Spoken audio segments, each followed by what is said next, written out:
Hello, good sir. Hey. How are you? Pretty good. Welcome to the Critically Average podcast, where you, the listener, are special. Me? And Future me listener? listener? No. And we're just average.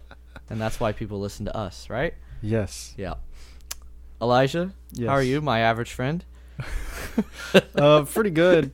Been a busy week for me. Yeah, what you been up to? Yeah. Well, since, I had plans to get a new car and stuff. Yeah. I said I'd put that on the back burner. I've spent a lot of money this week fixing up the current vehicle. Oh, okay. So we're going to let him ride into the deep, dark depths of the sun and hopefully not blow up. Yeah. Getting there, though, where it won't. Did you change me the death. oil? Yeah. Okay, good. I remember back in the day, your version of an oil change was pouring more oil What? into the Lies. thing. No, it was that one time when we went to The beach. the beach, and it was day of we were going, and I didn't have time or money to go. That's true. That's So true. I was like, And I'll there's just add nothing, oil. and it was a little bit low, so there's nothing wrong with pouring some like fresh oil in there just to get things going. Yep. Okay. You can find this podcast on Spotify, YouTube, iTunes, Castos, Stitcher, and at Twitter at Podcast Average. Give us a follow. We're posting some interesting stuff going around. Had some cool tweets this week, so trying to get on top of that. And on Facebook, just Google Critically Average. YouTube is rocking and rolling, baby. Castos came in clutch. Republish. Everything gets republished, posted straight into the playlist. Now, I will say I had to republish all of them all at once. Yes. So, like, my- the uploads are just like, they're all over the place, right? Yeah, it was on But if you go YouTube. into the playlist, it is listed from top to bottom. And from here on out, it'll be correct. So, from episode 25 on, it'll be, but just Yeah. don't even go into uploads. Just go to playlist. You'll be fine. Yep. You'll be Yeah, I fine. noticed that. I was on YouTube the other day, and I hit, my subscriptions, and Yeah. it's just like critically average, like 15 or 20. Yeah. Yep. So, sorry about that. Overload, All but good. it'll be good. So you can listen to it wherever you want. And having YouTube Premium, this isn't a spot. We're not sponsored. I mean, if they want to pay us, they can. But I don't think I if you want to pay them. if you have YouTube Premium, you can like shut your phone and it'll keep playing. Oh, yeah. So if you don't have an iPhone or you're not a fan of podcasts or Stitcher or whatever. Mm-hmm. But yeah. Okay. You want to get into some movie news, my friend? Yes, sir. Okay. Okay, so the first three things, I have some questions that while cleaning parts at the old work, I was like discussing in my head. I was like, I'm a little curious. Okay, first one, your opinion. Can Vision and Nebula be snapped? I had that question coming out of Infinity War. Right? Yeah. It's a provocative one. It's like, so Nebula survives, but we don't really know if that was because of selection, Right. or because she's a robot and like she's like an in between, but she's more robot than human, right? Yes. So can she be dusted? That's a good question, because Vision didn't get dusted. He died. Exactly. He died before. Are there any other robots or cyborgs that are I was were sitting in there. the universe I was sitting there prior? struggling hard. The only other robots we've seen in the universe are James Spader's fucking army of robots and Ultron, obviously. Rocket. He's technically a cyborg. He's part robot. Rocket? Yeah, Rocket Raccoon. But he didn't get dusted either. He didn't. That's what I'm saying. It's helping prove. So it's because are they considered life if they're robot? exactly. And like everything that was a species got dusted. Yeah, So a bunch of any humans living being is what they said in the trailer. A bunch of snaps got a bunch of humans got snapped, right? And then like All for living example, thing. Groot is part of a species that lives in the universe, right? Yeah. And so Drax, Mantis, all those people, right? Even half gods apparently, because Peter Quill gets dusted. and Well, he he's- wasn't anymore because his dad died. Oh, did that just make him a regular dude? Yes. Okay. All right. Never mind. Sorry. No, you're- But I just thought that was interesting. I didn't know if that could be. I think Nebula could play like an interesting role. Maybe. I think so. Well, I'm What if he just trying like tries to like dust her and he's like, "What the fuck's happening?" Okay, I just gotta beat this one. I don't know. Because I'm trying to think, are there any other cyborgs or robots prior or in the MCU? There are, but they're not in the movies. That's what I meant. Oh, you MCU. said MCU, didn't you? Yeah. Yep. But that's an interesting question. If you know the answer to that, let us know Mm-hmm. on the old Twitters. Just add us or whatever. Hawkeye. I have a theory Okay. that his I've always said for the last little bit that I don't think his family or that his family gets dusted and that's why he goes off the deep end, right? I don't think his whole family gets dusted. Okay. This I don't know why, but like the trailer, I guess they like really focused on his kids and his wife is not really featured. Mm-hmm. I think his kids get messed up and then that causes fissures between him and his wife, right? And then he like freaks out and goes off and then the wife calls Romanov and is like, "Yo, he ran away. I think he's in Japan. You need to go take care of him because you know like Romanov and her are like, you know, they care about him. They're like, both women, you know what I mean? And so like and Romanov is like the only one that's really shown going to get him, you know? Yeah. Like, I think that scene where the Quinjet comes down, I think that's her. I think and then so you don't too. really see anybody else, right? Mm-hmm. That's my theory. Yeah. I like that theory. I think, though, it's Hawkeye is the only one remaining of his family. And I think that's probably the more logical one. I do, too. But well, I wanted to like think about how it could be because he has a different. wife and 3 kids. And if the 4 of them get dusted and he is still the only one alive, Yeah.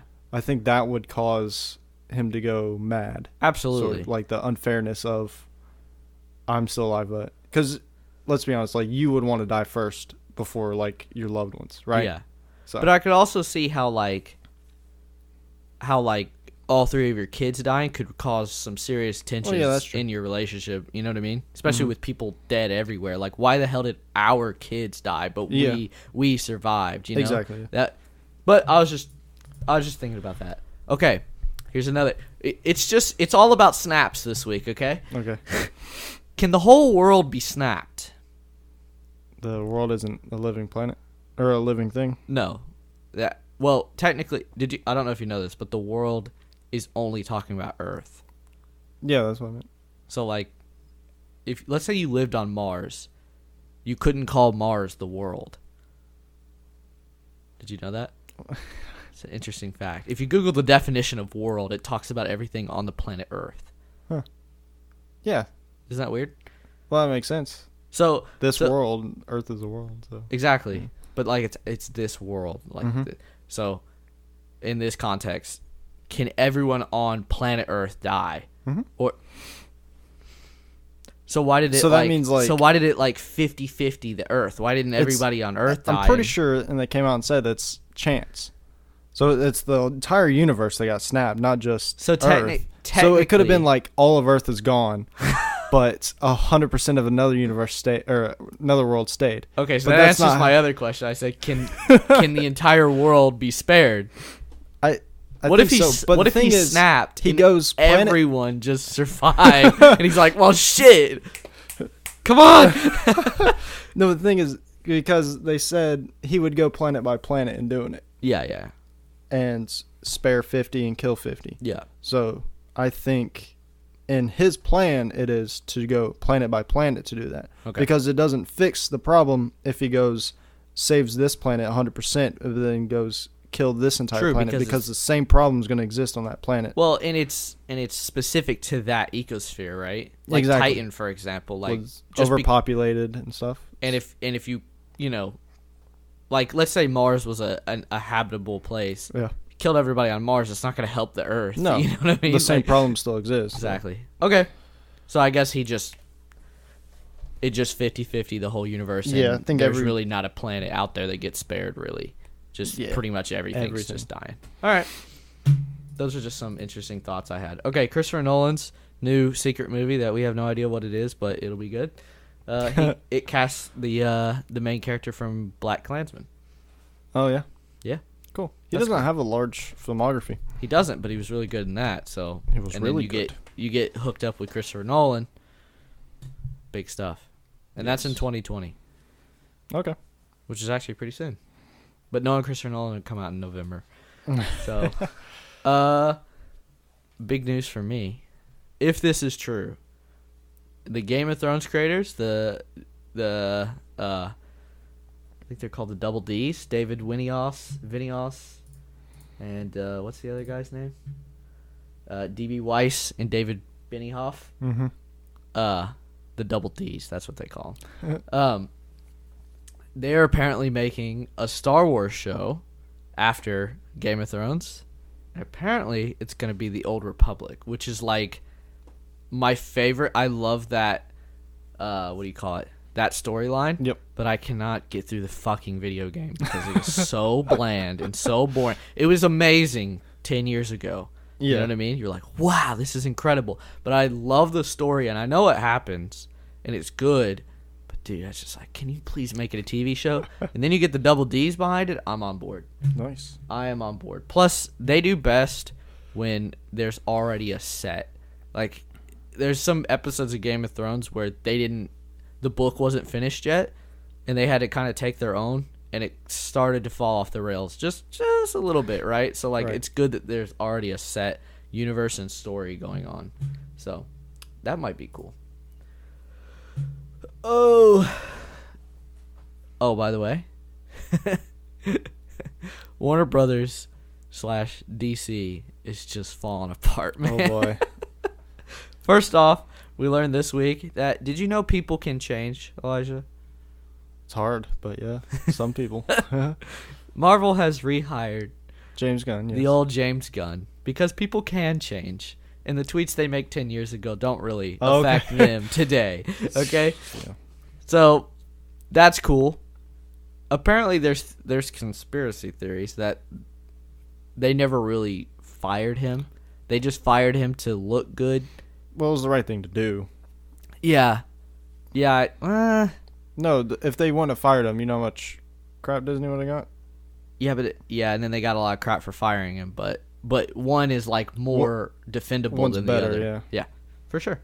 And then they brought him back because he apologized, and you know what I mean. Mm-hmm. And so he did write a script for Suicide Squad, which, by the way, Suicide Squad's a complete reboot. Right. So 2 years later, we have a reboot for a movie. That's probably the fastest turnaround reboot I've ever seen, besides Fantastic Four, and that was 4 years because they were running out of licensing time. It's true. So James Gunn is back. Warner Brothers just lost what I thought was going to be the one person that could actually build their universe, okay?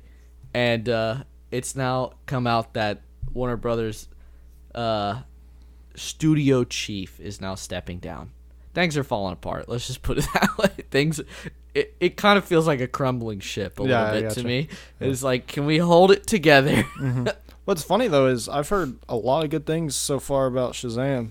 Same, but it's like it feels like Shazam made it before it started crumbling. Right. You know what I mean? Like there was just the right people behind Shazam, Yeah. and then everything else is just kind of falling apart. And I really like Zachary Levi. Like he seems. I listened to a podcast with him in it the other day. He just seems so excited to be. Yeah, and that's in a always a superhero good movie. thing. Exactly. That just helps your experience in general. So. Exactly, because they're gonna put their best effort forward towards that. Because he was he was in the Thor movies and stuff. Mm-hmm. It was one of Thor's like war buddies. Yep. And he was really disappointed of how like underutilized that is. Well, I mean, those Thor movies aren't very good, So yeah. Ragnarok was, but he was in it for like 1 second. Wait, where is he in Ragnarok? You know that I forgot their name, but the group of other Asgardians Is Thor he always the- fights with. Yeah. Okay. So is he the big hulking? So he's not the hulking dude. No. He's obviously not the woman. He's like got like long hair. is like he the blonde. is he the rapier guy? Yeah. Got it. Pretty- Cool. Yeah. Yeah. I mean, I always thought he was cool. There's that really cool scene in Thor 1 where he like messes a bunch of people up. Yep. Okay. Once Upon a Time in Hollywood. Hollywood. Are you excited for it? Yeah, because that's what I predicted to be the best movie of the year. Wow. Okay. So I put up a thing on Twitter this week. It was like a graph of all of Quentin Tarantino's movies, and he sits steadily above 85 for his entire career. There's one drop, but that's Sin City. So that's like, you know what I mean? That's not his vision. Right. So I don't really count that. And then the other drop is Hateful Eight. Yeah. So do you think this is going like a Pulp Fiction way where it's like his vision comes true and it looks good and everything, or this is like a Hateful Eight way where he's like super pretentious and his vision is all he cares about and it just I'd have to answer you whenever I see something other than like a poster. Yeah, that was the general consensus on Twitter. People were like, trailer, trailer, trailer, trailer, trailer, and I was like, I mean, yeah. You know, it's got Brad Pitt, Leo, and Margot Robbie. That's one hell of a cast already. Yeah, so I'm already on the ups for liking it. So I want it to be good. Yeah, I just hope he's not on a downward slope. Yeah, and he said this is his last one, right? I could have sworn he said that a couple ago. He did. He did. But he's got to be getting close. You can't say this is my last one too many times without it being truly your last one, right? Yeah. So, and we haven't seen Leo since The Revenant, right? Man, that might be true. I don't. Really? I feel like it is. Is that really true? I feel like the last time we've seen Leo's The Revenant, and I think he's had time to like do this, so I think it will be really good.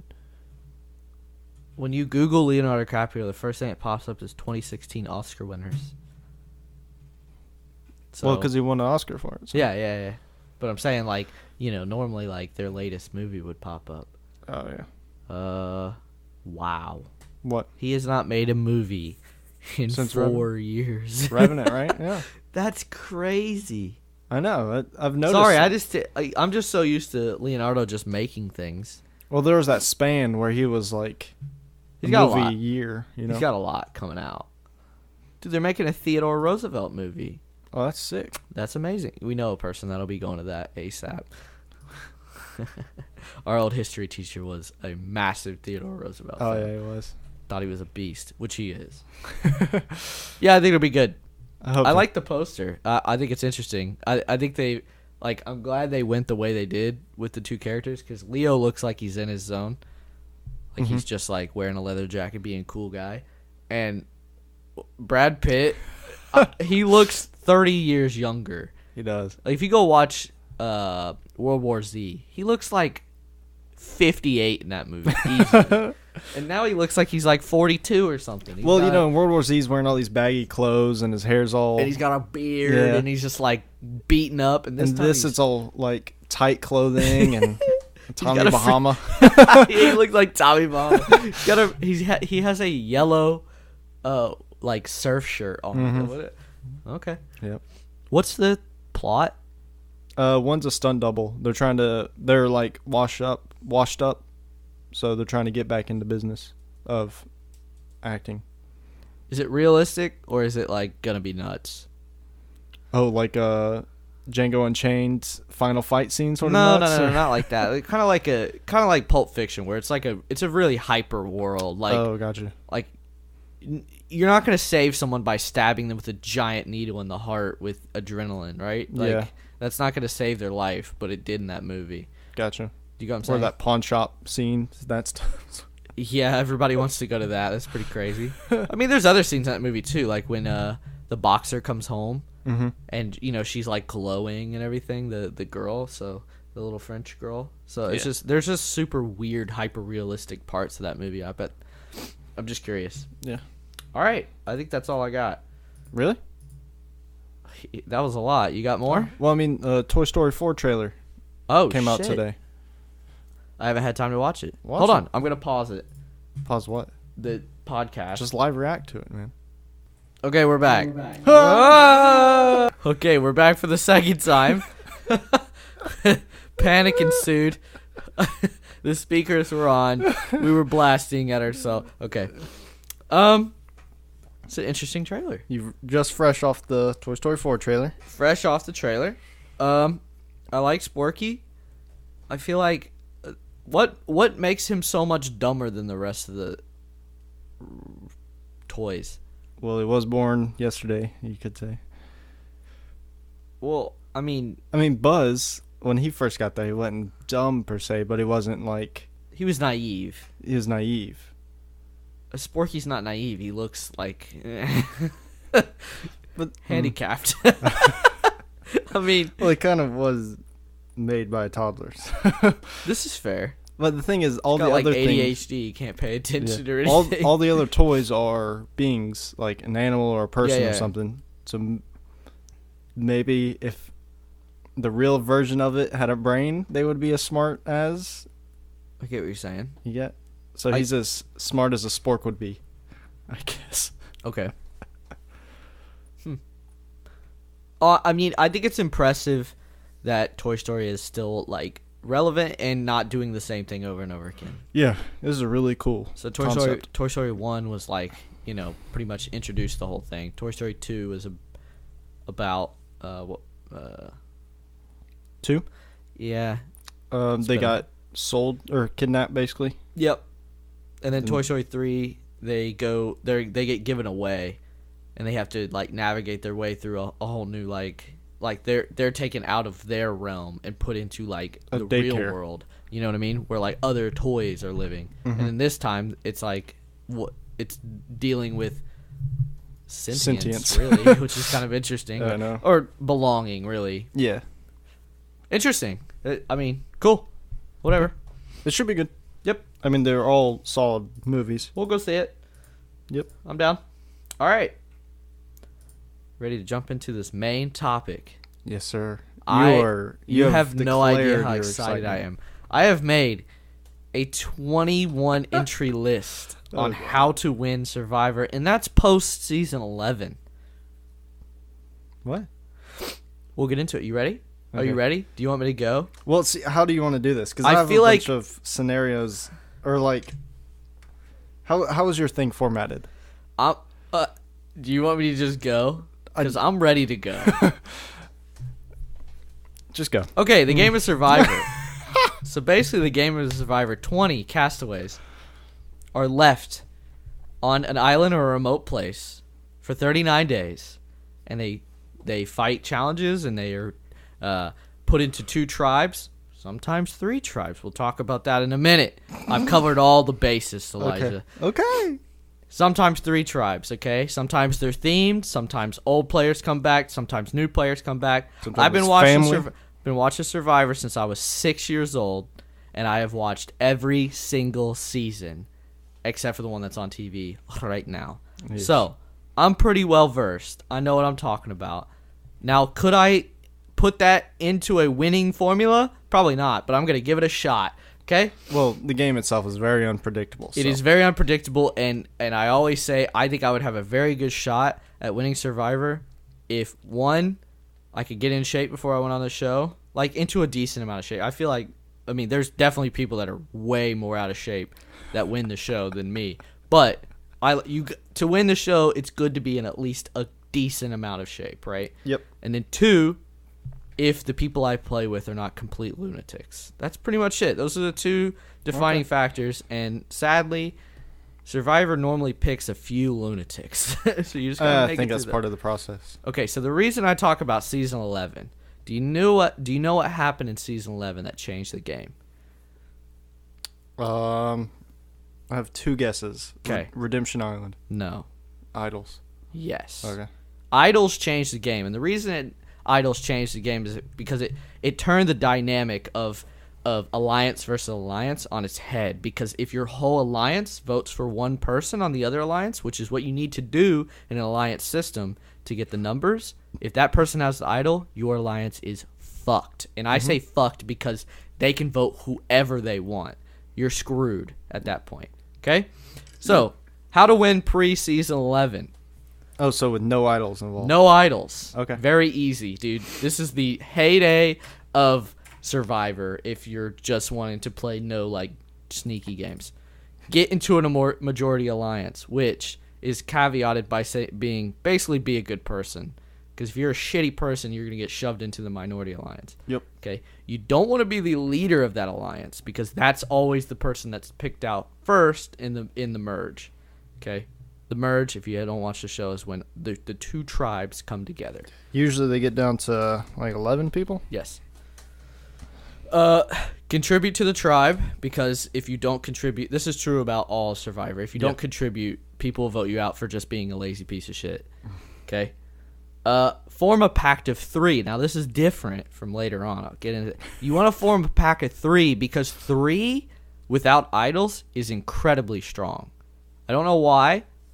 I can't really explain it. But when you get a solid 3 and you don't break from that, you can really run the game, because 3 is already a pretty large amount. You attach 2 or 3 people to that are oblivious and don't really care and don't know that they're the bottom 2. You just run your way through the game. And then finally, since there's no idols, the only way to protect yourself is winning the challenge. win challenges. You can literally win challenges all the way to the end in this game.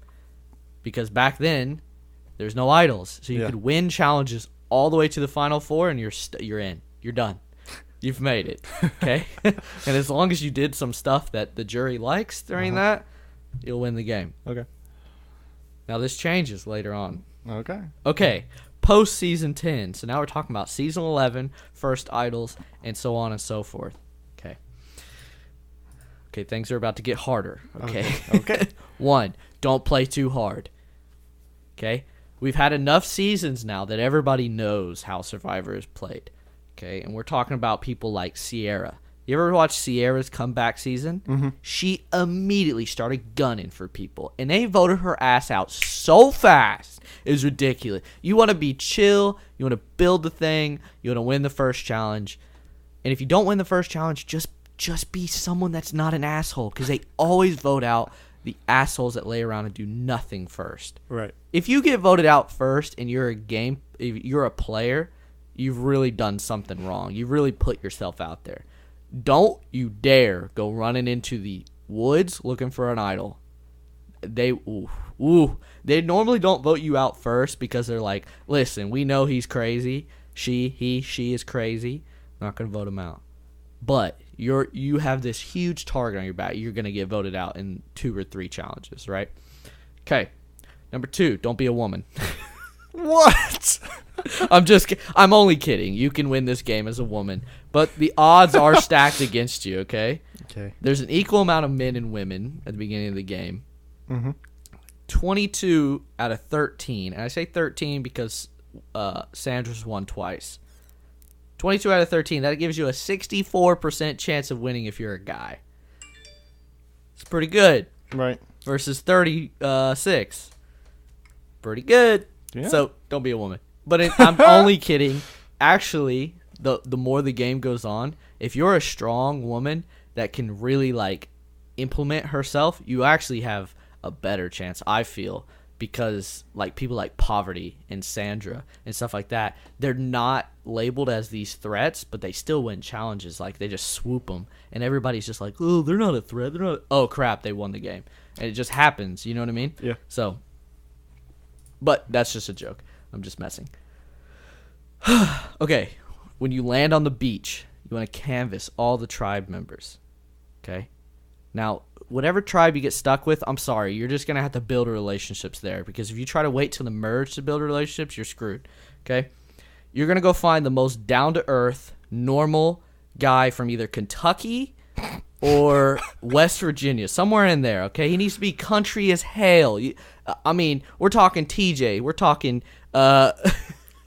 We get it, yeah. I'm sorry. We're talking Boston, not Boston Rob. He's from Boston. We're talking just the normal, down to earth guys. Okay. Who's the guy that with the cowboy hat that won a few years ago? I don't know. I can't remember all their names. JP, the guy. JT, yeah. I'm sorry. And then the Nick, the guy from one of the latest seasons that won. Just country dudes. Okay. Because they're always so nice. They're always so hard to vote out. They're always like, oh, I don't want to vote out JT. He's so nice. Right. You know what I mean? Okay. If you are a Kentucky, West Virginia guy, you're good. Don't worry. You already won. Okay, moving on. Form a duo. We're forming duos. Okay? Not a trio? No. Trio You anymore. don't want trios anymore. Trios are dangerous. No more. Duos. We're talking Tyson. We're talking Jervis. Okay? Best duo ever. Right there. We're talking the Mason-Dixon alliance. We're talking Nick and the nerdy guy from one of the duos win this game, okay? And I'll tell you why. Because duos, okay, you can kind of keep them secret. Everybody knows you're friends, but you don't have this fear of wow, they have 5 people that all like each other, right? It's just 2 of you. But you two can work different sides, okay? For example, gotcha. Tyson Jervis. They're my favorite to watch. Jervis hung out with these people. Tyson hung out with these people. But guess who was the tightest? Tyson and Jervis. So now they have both sides of the tribe working for them. Okay? Okay, so now you and your very country friend are now feeling good. And you're directing the votes, but be sure to place the blame/decision of the votes upon another person. If this is not possible, you pass the blame back and forth. Okay, so you go, oh, Tyson came up with this vote. Jervis came up with this vote. It means that you're not the kingpin, right? Like, Tyson's not always choosing the vote. And normally you can put it on somebody else. You could be like, oh, yeah, Katie said she wants to go for Jim. So we're voting Jim because Katie said so, right? Not that hard. Okay. If you take the leader role back and forth to spread the blame, your duo will make this dilemma for anyone who tries to vote against you, right? They're like, who do we vote for? Because which one's the leader? Like, what do we do? And then they will self-destruct trying to pick one of you, right? Because they'll just be bouncing back and forth. And by this point, you probably have idols. So they're like, well, we can't vote for Tyson because he probably has an idol. And if we vote for Jervis, Tyson will give him the idol. You're unbeatable as a duo, I'm telling you. But you got to be tight, dude. You got to make that duo. And you got to be like, dude, we're not screwing this up. We are going to be tight. And whoever wins at the end, whoever wins. Mm-hmm. You'll get $250,000. Yeah. Okay, buddy? Yeah. All right. You may be thinking now is a perfect time to get Jack involved. A trio. Don't freaking do it. You're an idiot. It's a trap, okay? No matter, the more the merrier will destroy you. 2. Okay. Build a damn shelter. I can't tell you how many times I've watched Survivor, and they're like, freaking Jim Bob's over there doing nothing. He's sitting on the beach. He's not building the shelter. First person gone. Get over it. Help build the shelter. If you don't know what you're doing, weave some palm fronds together, okay? Don't panic. If there are 2 tribes, don't panic if there are if there are 2 tribes to point a finger, okay? You're fine. You got 2 tribes. If it's split into 3 tribes, start to panic. We're in trouble because if you're on 2 tribes, you have enough people to, like, you know what I mean, to avoid. Right. You're 10 apiece. You're 9, 8, 7. That's a lot of people to maneuver. When you get split into 3, we're talking 5, 4, 4, 5, 5, 5. Like, later in the game is when they normally split it. You're in deep doo-doo now. Like, you have 2 other people that you have to work with to try to get somebody out, you know?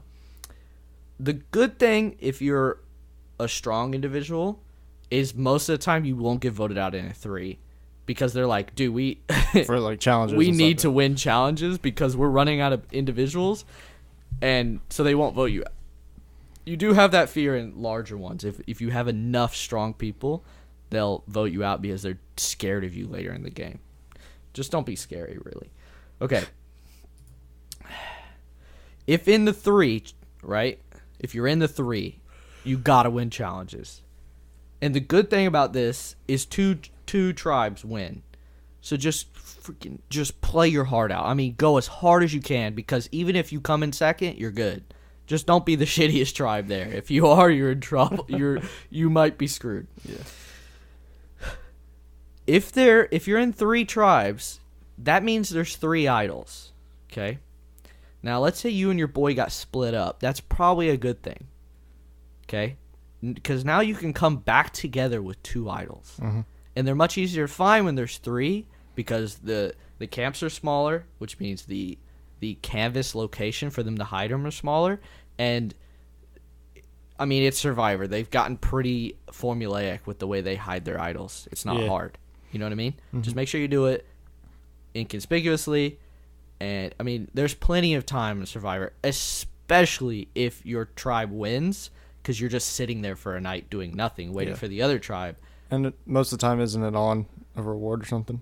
Like, sometimes anyway. Oh, yeah. Like in a bottle that they're drinking, or on the bottom of it, or somewhere with the food, or clues somewhere with it.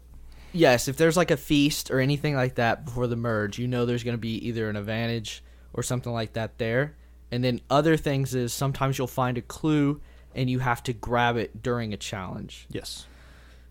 that's just nuts. You're just gonna have to really like buckle down and get that. And another thing is sometimes they hide it on the sit-out bench. Mm-hmm. Okay, so let's say you're not the one sat out. Just take a little gander over there, see if you see something, and if you do, after the challenge, act like you're tired and you just bend yourself over the challenge bench or the sit-out bench and just rip that thing. Okay, all right, moving on. Okay, you've made it to the merge. Let's just say you've navigated the 3 or the 2. You're good. You have an idol. You and your boy are still in. You've made it to the merge. Like we just said, check under the feast. There's going to be something there, but don't be too conspicuous or people will get... Check the rice bag or something. And even if you don't get it, it might be a good thing. Just watch who gets it. Because if that person already has a threat, you can go, hey, by the way, I saw What's-Her-Face get something. You know what I mean? And then they'll go talk, and then they'll be like, why didn't you tell me about that? And then it just creates a fissure. You're just stirring the pot. You're just pushing it over there. You know what I mean? Yep. And then at your final thing, you can be like, I was watching during the feast. I saw that, and I specifically planted that seed to cause problems that weren't me. And the jury will be like, damn, dude, he played us, and give you the vote. Okay. Okay, so most of the time when the merge starts, people go, this is the time I love the merge. I can finally start playing this game. You're an idiot. You're going to get voted out immediately, okay? You want to take it easy until there's about 8 or 7 people left. Then you're going to start get that knife out. We're going to start backstabbing everybody. Yeah. Your dynamic duo is just going to draw people in like, we got you. We got it. Dead, okay? Because you need to make big moves. But you need to make them at a point where your numbers are small enough that people can't pile on. You know what I'm saying? If you do it with 11, 12 people, and you make a backstabbing move, now you got 8 or 9 people looking at you like, well, I don't know about that guy. You know what I mean? It's a little too much. Whereas if you do it at 7, right, you got your dynamic duo, you just took a guy out, so now you're down at 6. You only have 4 people to worry about. You can draw one of them in. It's 3-3 now. Okay? Draw another one in. You're good. Backstab them. Moving on. Okay. Plus, you probably have idols at this point, so if you don't, you're not playing the game right. Yep, you can start. Okay, use your idol. So use your idol, and if you don't win challenges, use your idol or use your immunity necklace to save your boy. Okay. Okay. So if you're Tyson, right, you're just gonna save your boy one time. Now, don't let him save you. No, we don't want that. No. You wanna be the kingpin, right? Just save your boy one time and be like, I brought him here. He's the me and him were tight, but I brought him here. I saved his ass. He's the reason I'm here. We're the dynamic duo, but we all know I'm the one leading it because I saved his ass. That's a good one, man. You want that. Okay. Win some challenges, but not all. Okay? I did some research. I pulled up the old stats, okay? Look at this. So, let's see. Challenge stat leaders. Okay. Most wins in a season. Colby Dawson and Terry Dietz in Panama. Okay. 7 did not win. Either one of them. Most challenges ever. Boston Rob did not win. He has won once. He did not win that season. He won like 6 of those. The best percentage of winning, Joe did not win. Isn't he on the season now? Joe's another one, did not win. Bruce did not win. Sierra's the losingest person in all of Survivor, by the way. Just a good joke. But yeah. Total challenge wins per season. Terry Dietz again, did not win. Don't win too many challenges, but you want to win a very specific one. You know which one it is? Which one? The last one. Oh, yeah. Now, that seems obvious, but it's big now. So they changed the rules a few years ago. Now, instead, it used to be I used to hate it, right? Whoever won the challenge, the 3 people that were left would walk up to them and say, you should keep me around because I suck. I suck at this game. I'm awful. You should keep me around. Or they'd play the other card where they go, I'm a good player. you should give me the chance. And it always turned out that they brought the piece of shit to the final with them, right? Now what they've done is the person with the immunity necklace gets to choose who 2 players they want to fight it out in a fire building battle. Right. Okay? That leverage to use in your final conversation with the jury is crucial. It is so important. It has been one of the most defining factors in the last 3 seasons. People being like, yeah, I made them fight it out because I knew she wasn't good at fire, but I knew she's a better player than me. And they're sitting over there on the jury like, yeah, I'm a great player. I'm going to vote for him because he... And then you just played that one play. That's another vote. You get what I'm saying? Mm-hmm. So, all right. Okay. Ozzy, by the way, won a lot of challenges. Nothing. Malcolm, remember Malcolm? Mm-hmm. Won a lot of challenges. Nothing. Okay. Be mean. You're going to want to be mean. You're going to be mean, okay? We're talking Tyson. You remember how mean Tyson was? Yeah. Tyson would be an asshole. But be non-confrontational, and after every single vote, you're going to be very nice. Tyson used to come back. He used to hug. Oh, dude, I'm so sorry. Nick, for example, right? Yeah. Won last season. He was always like, he always came back and he wasn't like, yeah, I fucking voted your boy. That's Jervis shit, okay? You don't want to do Jervis shit. Jervis is too loud, too boisterous. You want to be like, you want to be calm, cool, collected. You want to be like, hey, sorry, it's a game. You know what I mean? I had to do what I had to do. You got to be nice. But you also got to be a little bit mean because there's those people on the jury that want to see you do things. They want to see you get under people's skin. They want to see you make these heartless moves. You know what I mean? There's a very weird set of people that are going to be on the jury. There's going to be the ones that are going to like, they're going to vote for the namaste. All I did was ride coattails the entire time. But a vast majority are going to vote for the strongest and the outwittiest. Okay? So you want to be mean, but also be nice. Non-confrontational. If you get confrontational, you're screwed. Yeah. We're talking Hanson. You know what I mean? We're talking Richard Hatch. Like, these people got underneath people's skins and they got kicked the fuck out. Okay. Take it easy. Eat up. Everyone's... Like, I keep going back to Tyson, but I think he's just the best Survivor player that there's been. He used to just chill, right? After you gotta get fish, you gotta get food, you gotta get coconuts every once in a while, but you need to take it easy, because you got people like Ozzy and stuff. They just they burn themselves out, just constantly doing stuff for the tribe, and then he's like, they won't vote me out. I'm providing for them, and then they backstab him. Right. You know, once you get to day 40, day 29, you're like, we had 10 days left. We can make it without Ozzy, right? Like, he's going to win if we keep him going. So, you just take it easy. Take it easy. Okay, biggest one here. You might feel a little different, and there is one case that goes against it. Fuck advantages. Don't touch those things.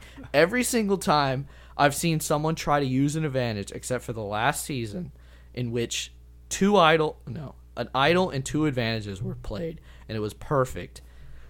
That's like once in a blue moon, right? Everybody had to be on the same page. Everything had to work out perfectly.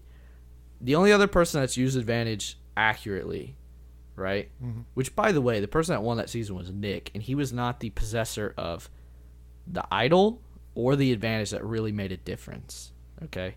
He was the possessor of another advantage that they didn't really need because it didn't affect the vote. But they used all 3 in conjunction to make sure they were fine. You know what I mean? Okay.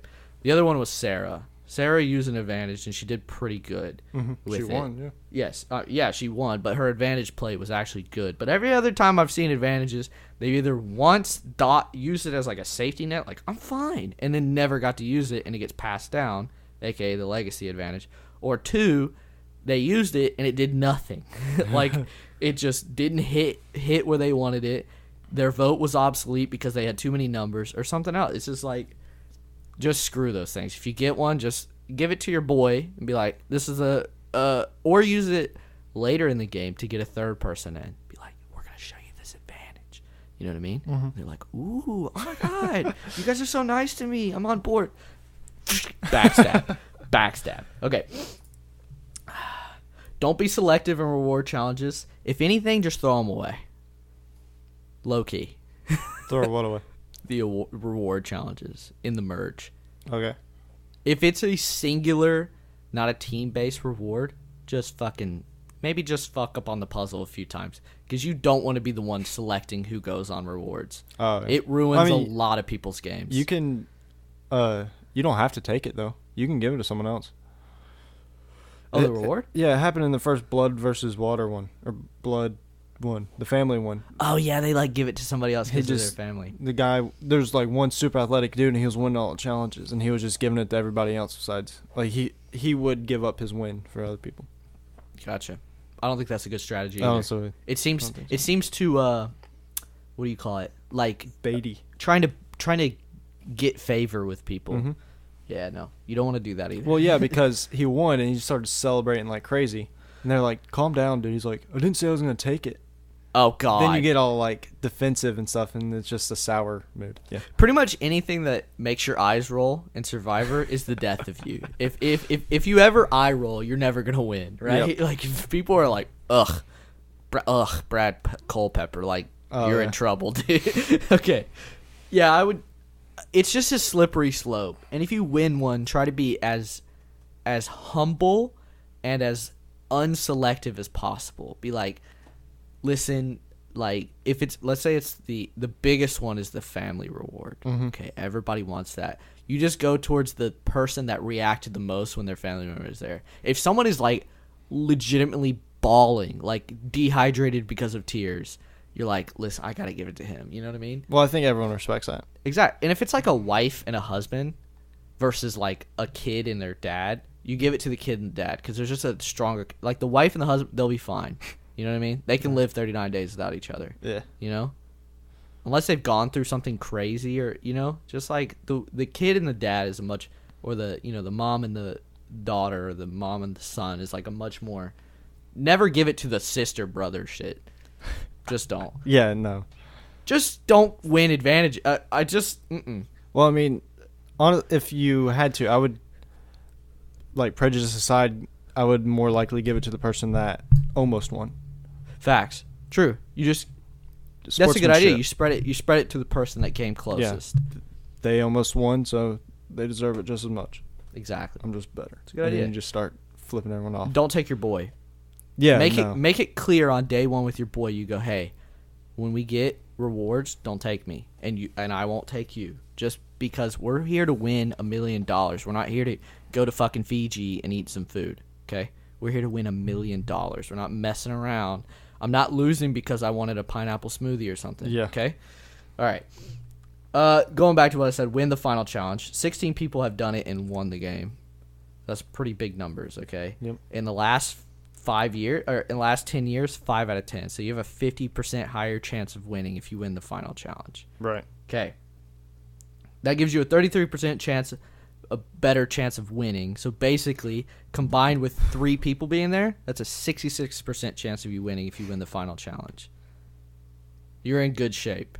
Yeah. Plus, you get to use the fire building thing as a point in the final talkovers. You know what I mean? Yep. Okay. All right, last one, number 17. This is the most important. Okay, if you have a sob story, which don't fake one, but think about something that's tough in your life. Okay, and you're gonna cultivate that the whole time you're out there. When you're sitting on the beach, you're not just enjoying the beach. No, you're cultivating your final speech the whole time. You want to deliver, and you want to almost cry. Okay, you want to be right on the brink. You want it to kill your voice. Okay, and you want to collect yourself. Okay, and then you want to deliver the hardest hitting, most emotional speech you've ever given in your entire life. And if you got kids, great. If you got a dying mother, or a kid on the way, bang. If you got a family and you're struggling for money, you're in business. You're in business. We're talking Jeremy. We're talking Cochran. We're talking. What was that guy's name? There's a guy a few years. It was Gen X versus millennials. Right. His mom was dying of cancer while he was out there. You just can't beat that. Yeah. I would vote for that guy. You cannot beat that. And I know, like I said, don't make it fake, because they'll figure out after the show and you'll be screwed. But if you got something, You want to deliver it and almost cry, because you don't want to go full cry, because then you're just delivering like and nobody can hear what you're saying. You want to do like Jeremy did. Like Jeremy almost cried, pulled himself together, and then just like bang, hit you right in the feels. Right. That's it. That's all you got to do. Those 21 steps, and you'll win right. Survivor. Easy. Let's sign up today. Okay. All right. Now the discuss time. Okay. So you did hit a lot of points that I was going to talk about. Cool. Which we'll go into more detail, because yours were detailed but still a little vague, you know. Mm-hmm. So, all right. So, preparation. Yeah. What do you bring? Oh, that's a good one. I didn't even think about that. So I would say, Because they allow you to bring like 2 things, maybe. Your clothes. well, it's clothes on your back, and then you get a personal item, And then I think you get like a swimsuit. that's what I'm thinking. Like you can, like the girls can bring like a bikini or a swim set, Yeah, and the guys can bring us a different pair of shorts or something. I believe we'll go with that. Yeah. So you get clothes on your back, a swimsuit, and then one Okay. personal item. This should be obvious. Don't wear a suit. Like that one dude. Okay. Nick wore a 3-piece suit, and I was like, "You're ridiculous." Okay. Did he use it for other stuff though, like for the base and stuff around it, No. or did he use it for himself? He wore it. He used it to look swagger on the last tribal council. I'll tell you that much. I mean, you got a dude sitting next to you in a dress that has been demolished for the last like 39 days, and then on the other, who else was he with? And then the dude next to him, just looking ragged. Let me tell you. And then you got a man in a 3-piece suit.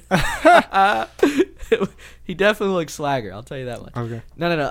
Don't wear a wife beater, because if you're like me, you're gonna get burnt out the hell. So I would wear a long sleeve, button down fisherman shirt, Okay. and then under that I'd wear the most comfortable T-shirt you ever had in your entire life, right? With a frocket, just for utility reasons, okay? And then I would wear cargo shorts. Or I know this is lame, zip offs. Okay? Because sometimes it rains a lot and it gets cold. You'd be surprised how cold it gets, and to have full set of pants be very helpful. The other thing I would say is swim trunks. I mean, don't bring a Speedo. You'll just freak everybody out. Yeah. And then whatever you do, don't wear jeans, don't wear khakis, like pants khakis, Yeah. and bring some fast drying socks. And I'm not talking like hiking, like whatever. I'm talking like the thinnest pair of socks you can find, because those things over the fire will dry in like 5 minutes. Yeah. Don't go to REI and buy like wicking socks. They don't, Or wool or something like that. they will wick sweat away from your foot, but they take, I know from experience, they take hours and hours and hours to dry in front of a fire. Yeah. And we're talking about tropical humid. It's never drying, okay? Yeah. You're going to be wet. And tennis shoes, obviously. Yeah, tennis shoes. Just the best damn pair of tennis shoes you can buy. Mm-hmm. Like Asics or something crazy. Like, Yeah. like I mean, a nice like pair of Nikes or Adidas or something. Yeah. Okay. Good. Don't wear those, those shoes with the toes. Yeah. Because or like you're hiking gonna- shoes. The biggest thing about that, right, is people are like, "Oh, it'll be good. You can swim in them." Da da da. You do one challenge, right, where there's an edge of a box, and you catch that pinky on the outside, that pinky toe on the outside of that box, and there's nothing to hold it in place. Dude, you're breaking the shit out of that thing. I'm telling you, That's hilarious. don't do it. Yeah. That's about it. That's what's your one personal item? I don't know. Whatever gives you strength, whatever you can look at That's and it true. gives you strength. Yeah. You know what I mean? If it's a picture, if it's a necklace, if it's a thing, this, that, the other, if it's your Bible, I mean, whatever floats your boating goat, you know? Yep.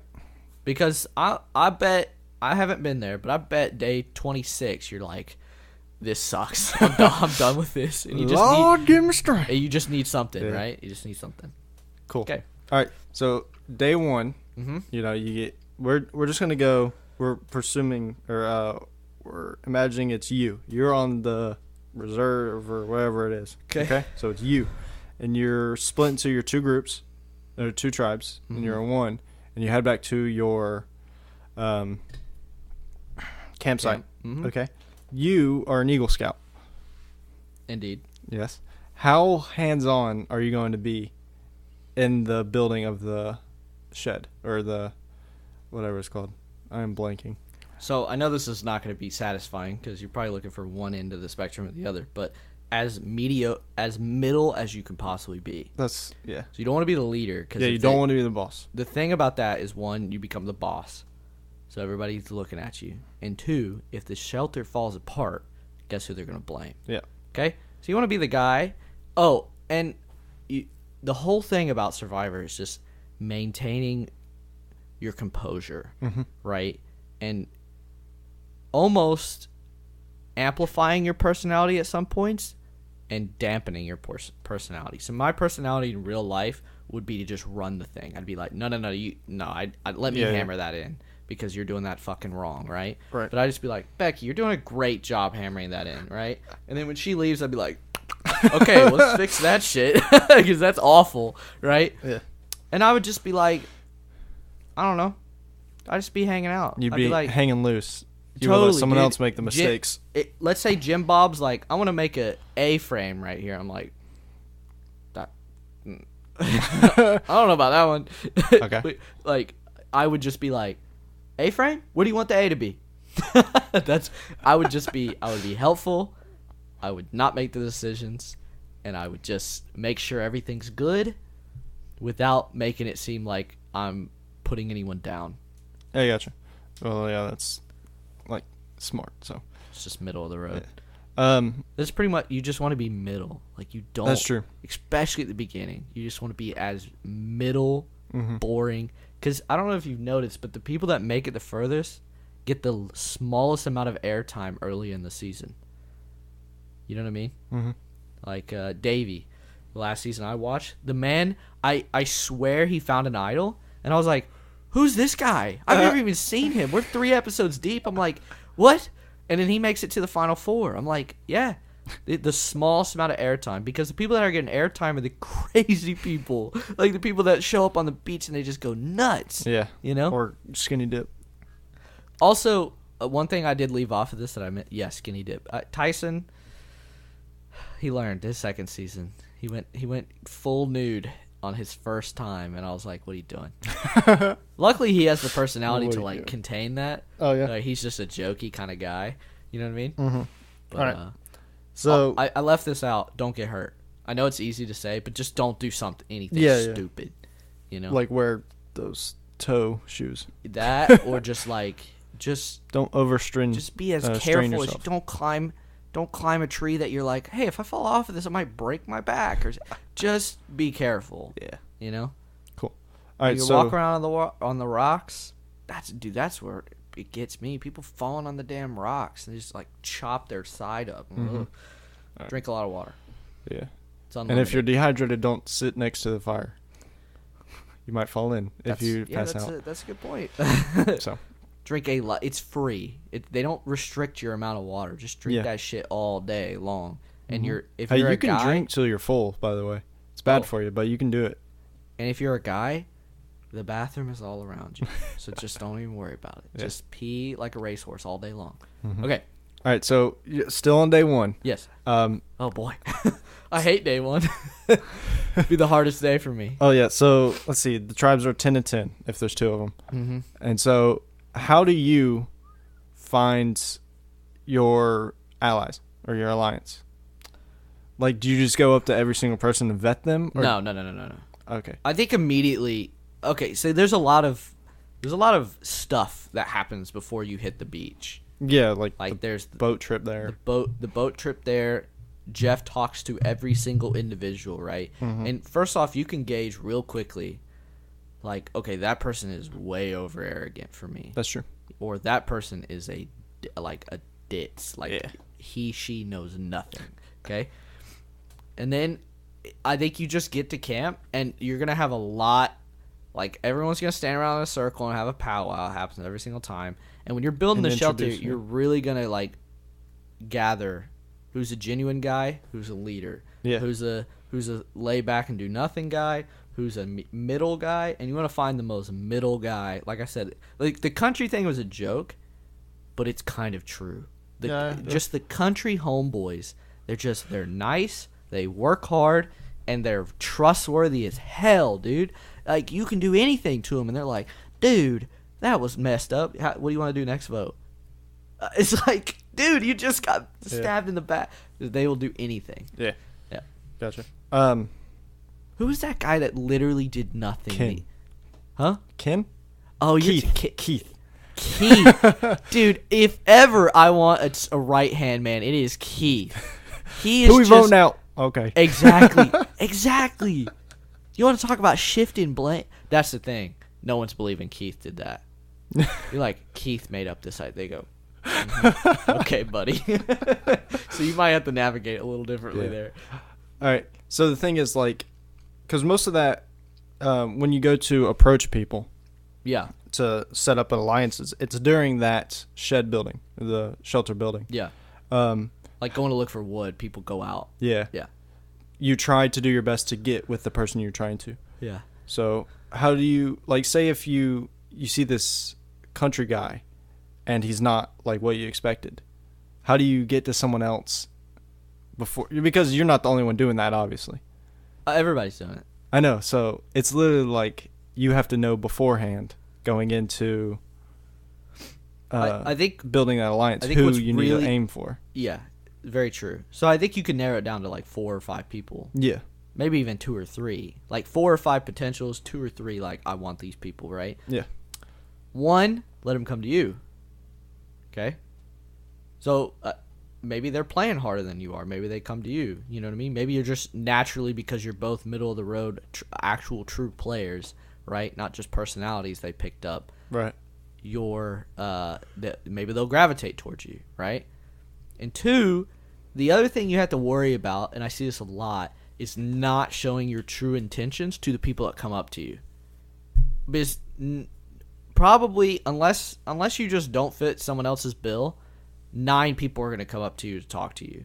And every single one of those, you have to, 1, show that you're willing to work with them, and 2, also show that you're not completely invested in an alliance with them.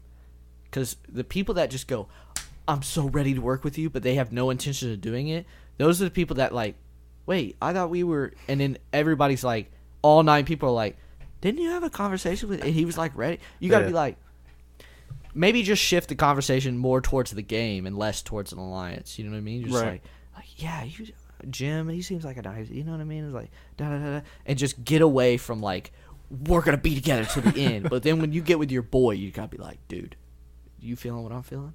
We could do this. Jervis Tyson. Yeah. Also come in with some ideas so you can like, I mean, clearly I wrote up this thing. Yes. So like, just come in and give some historical background to what you're trying to do. You know what I mean? Like, I'm trying to be like the Mason-Dixon Alliance. I'm trying to be like Jervis Tyson. I'm trying to be like, you know, all these people that the duos went to the end. You know, like I'm your Cochran. Like, if I win, so be it. But we will go to the end together. And if you beat me, you beat me. I'm fine with it. You know.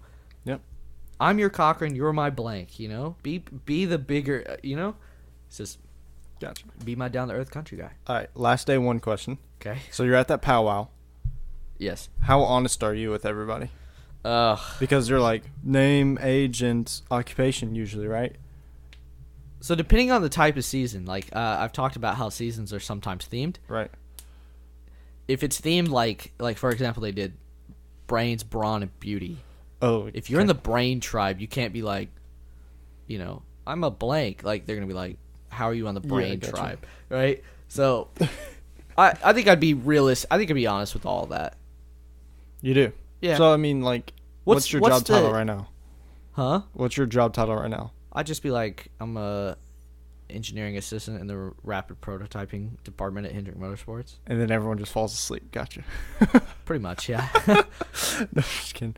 Okay. But that's fine with me. If people fall asleep, then they don't specifically. I mean, that's good though, because if you just said like engineer or something, you know, because people don't want to, you know, like people always say I'm a police officer, and they always lie that they're not a police officer.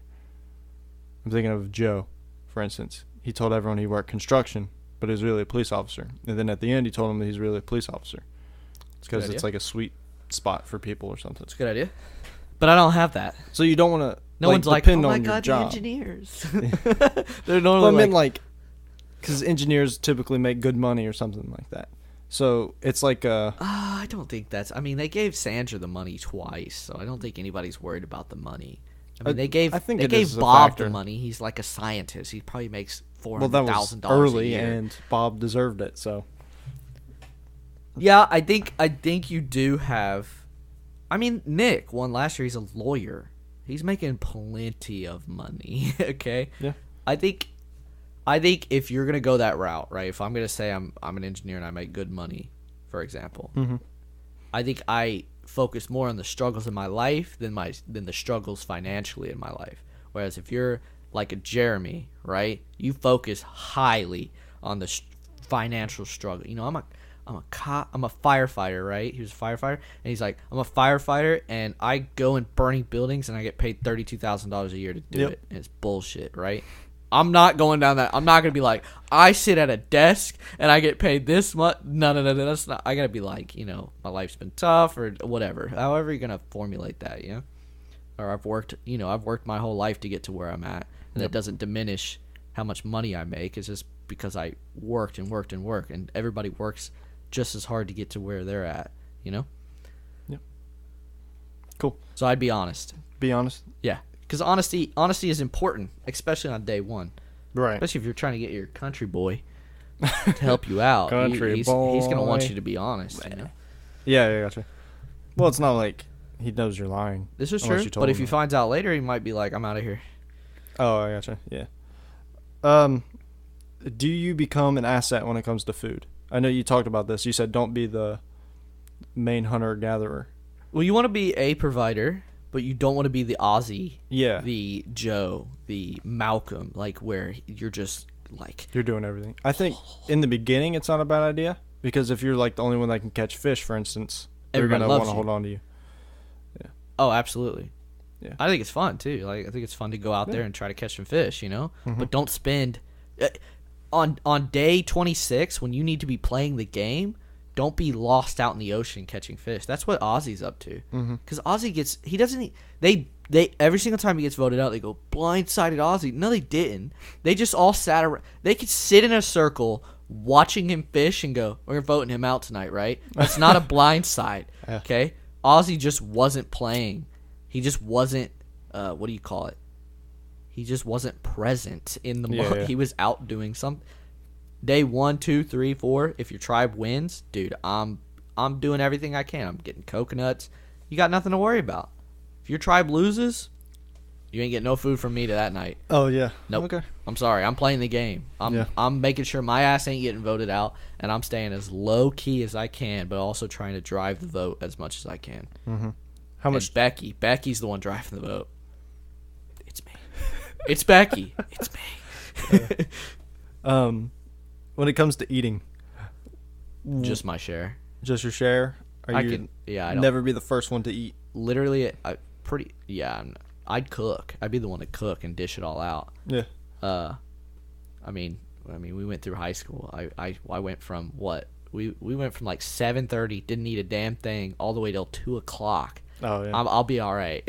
Yeah, like I'll be okay. I say that like it wouldn't be an issue. Oh, you're gonna be hungry. Yeah, because like high school, for instance, like if I didn't bring lunch money or something, I would just wait till later in the day to eat. So I would go like 12 hours without eating. But there's some rice is fine. And listen, they've stopped doing Africa. They've stopped doing China because it's just dangerous. Yeah. So I mean, Gabon was like one of the toughest. They had to like stop because there was elephants and shit about to. And so they basically, I think they pretty much put you in the same place every single time. Like you're in Fiji, there are coconuts everywhere. It may not be the most tasty thing on the planet. Just fucking eat coconut whole all day long. Yeah, you'll fill your stomach up. You'll be alright. You can start a fire, Eagle Scout. So yeah, that's easy. Do you? If I got a boy with glasses, that's how I'm doing it. A boy with glasses? Yeah, get your Coke bottle lenses over here. I'm gonna make a fire with your glasses, friend. Okay. And then, would you teach others how to do it, or Yeah, I'm gonna go find the dude with the biggest muscles and say, "Hey, rub this stick for 15 minutes, would you?" Okay. I'm not doing. I'm not doing. Unless I got a bow, you know that you like. Uh-huh. I can't do that. Yeah. You have to consistently rub 15 minutes. Your arms are dead. That's why I said if some boys got Coke bottle glasses, sir, I'm gonna need those. Give me a drop of water on those bad boys. We're gonna have fire in no time. Nice. So Cool. Let's. And they pretty much, I mean, you're not gonna make it that long without fire. They're gonna give you flint and steel. Yeah, you'll eventually win it. And or catch me get in a it. fire making competition, I'll wreck your ass. I was watching the 2 in the latest season, and they're doing this. Pro tip, if you're ever on Survivor, they're doing this. I'm striking it. I'm hitting it. Yeah. Flint and steel is a scrape. Uh-huh. So you scrape magnesium. That's what catches, right? And then you take the thing, and everyone thinks you need speed and momentum to make sparks. It's not true. You just pull that knife across that real slow and just real hard. Yep. Dude, it will shower. Just you'll have a fire in no time. If you're going like that, you get 1 point of contact and it deflects off immediately. Right? Yeah. Not only that, you're producing wind out the ass. So you're just like everything's out. You're blowing your tenders flying all over the place. If you just gentle and listen, your hands are gonna get fucking burnt, okay? It's just the name of the game. You're gonna make a bird's nest. Have you ever watched Bear Grylls? Yeah. That thing's on fire in his hands. Your eyes are gonna be burning, but we're talking about $1 million right here, okay? A little bit of burned hands, a little bit of eye hurt. You're fine. Yep. Cool. So you talked about challenges. Yeah. You don't want to win every one. No. Right. I don't think winning one is a problem. Like, again, like if you're in the game, I don't think it'd be a problem for you to actually win one. Yeah, there's certain Because there's some challenges that- people that just are clueless, you know? puzzle challenges, like some people just have no idea what they're doing, and So- then like strength and endurance challenges, there's some people that just can't. So how do you go upon challenges? Say you're in the merge now, Yeah. and So now we're talking balance, we're talking strength over time, and we're talking endurance. Those are the 3 biggest challenges they do in. Oh, and focus. Focus. Those are the Right. 3 biggest challenges they do in merge. okay. So say we'll do both. Say you're top, like one of the top dogs, and you're in the majority for votes, so you don't necessarily need it. Okay. Do you just throw? How many have I won? Previously. First one since the merge. Oh. First challenge since the Yeah, merge. I'm not winning that second one. But I'm not making it obvious I'm throwing. Okay, I wouldn't be the first one eliminated for sure. Like, give it some time, Oh, hell no, dude. because I'm- if you're the first one, like easily, you know, it's like Honestly, That guy's though, if I'm very with confident. my boy, if we can make it to the end, right? If he's a competent player, then I'll make it to final 3, final 4, yeah. and then look over, just take a glance at my boy and be like, I think he's got this, and then just, you know? All right. Now, opposite end, like near the end, like the final 6 or so, you're fighting for a challenge, and you want to conserve energy or something. If Do you I'm still feeling- fight? dude, Because if I'm some of fe- those go for hours, you know. Yeah, totally. If I'm feeling like this is a challenge that I can really beat in the final 6, I'm going for it. Okay. 6, 5, 4, I'm going for it. All right. 12, 11, 10, 9. All right. So, Another thing, sometimes they offer food if you don't want to do the challenge. don't take food. It doesn't really put a target on your back, but if you make it to the end, people like to bring that up. They like to bring up like, so you just thought you were so good you didn't have to beat that challenge, you know what I mean? You're so confident you weren't leaving. Yeah, exactly. Now, say you're not in the majority. You're in the minority. You and your boy are in the lower end. Or if you're separated from your boy or something. You're in the lower end of the majority. Do you try your hardest to win a challenge? That depends on how many I've won previously, and if I have No, an idol. okay, so it's the first one after the merge. Again, No. that's where we're I going go with. hard. You go hard? First one after the merge, always go hard. Okay. If you're in the minority. That's a lot of individuals and a lot of people that you may have never even played with, depending on the shifting of the tribes. Okay. There could be 4 or 5 people you don't even know. You can see their face and be like, "Are you Tiffany or Stephanie? I don't know which one you are." That's dangerous right there. Because if they pick you for some, they're like, he looks like a strong player. Exactly. So. Just you could be screwed. So you just go hard. You just go hard. Yes. And now it's final 6. You're in the 6, and challenge. You're minority. You still go hard. Yeah. And if I have an idol, I go even harder. Okay. How hard do you look for idols? Well, luckily for me, I'm an early bloomer. Like, I wake up. Early bloomer? Early bird. What's an early bloomer? You hit puberty before everyone else. Oh, I am that as well. No, I'm just kidding. I'm only kidding. I was the first guy in our group to have a beard, okay? I'm an early... No, I'm only kidding. What's it called? I'm an early bird. Sorry, that was funny. That was good. I'm an early bird, so I would get up and act like I'm just poking around the camp. But when you ask how hard, I mean, like, hard. Like, I'm looking for it, but I'm making sure nobody's there to watch me. Are you going out of the way of the beaten path, like, say, to the water hole? Like, are you in the woods? I'm everywhere. Oh, you are? And I'm watching the cameraman like a fucking hawk, by the way. Okay? I can't tell you how many times they've walked past and a cameraman goes and pans up to the place that they just missed. I'm like, caught your ass, brother. I see exactly where you're pointing. Yeah. I'm all over that. Okay. I literally, that might be my strategy. Just follow the cameraman? No. Oh. Let the cameraman follow me and just obliviously walk by places that look suspicious and then turn around real quick and see if they panned up. I'm telling you, it happens all the time. No, it does, yeah. And this latest season, it's like they wanted idols in the game. Oh, okay. Because they were wrapping, like, blue twine around. That's so easy to see. Yeah. Like, there's never blue twine. And they always put it on a beach where there's something funky. You know, there's some kind of funky something. For example, one of them was, she found a clue, dug up a ladder. The ladder was used to climb a rock wall. You know what I mean? I'm like, I would just climb that rock wall. Like, there's clearly, they wouldn't just put us in the middle of nowhere with a giant rock wall right there. It's right. Yeah. Okay. So say someone either calls you out or finds you finding a idol. Just say it's the game. Huh? Just say it's the game. Like, I'm sure you've done it. I mean, you've been walking around getting water. I know you're not just staring at your toes. No, okay, I get what you're saying, but I meant like if that comes out during like a tribal council or something, and she says out loud, "Will has an idol."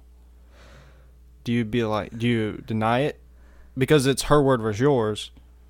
Okay. And say you're in the majority and she's in the minority. She's just trying to get people to. Oh. So how do you save your ass in that instance, basically? So she says, "Will has an idol." I just go, well, I mean, maybe I do, maybe I don't. I mean, what does it matter? Right. I mean, Jim could. Maybe you have an idol. You know, maybe Jeff has an idol. We don't know who has Jeff, idols. The host. You know what I mean? Exactly. I would just say we don't know who has idols, and there's no point speculating and pointing fingers. That's just kind of rude. You know. Right. I'll just play it off. Okay. You want to diffuse every situation as fast as you can. Yes. And then now there's one thing I will say. If I feel really out of place, like I feel like I'm going home tonight. You just have that feeling in your gut. Have you seen the latest where this never happened, 1 through 20? All of a sudden, people will get up and start whispering in people's ears. Oh, okay, yeah. And tribal just explodes into this untrustworthy paranoia explosion. If ever I'm feeling really, really down, like for example, my boy got voted out, and I'm all by myself, and I'm in the minority, I would blow tribal wide open. I would blow that. I'd be like, he did this to him, and I would blow that shit. One, because I want to see it on TV one day, because it's going to be sick. Yeah. And two, because it might save your ass, dude. It's happened in the past where people whispering gets people really freaked out, and you can just... Like, honestly, would you...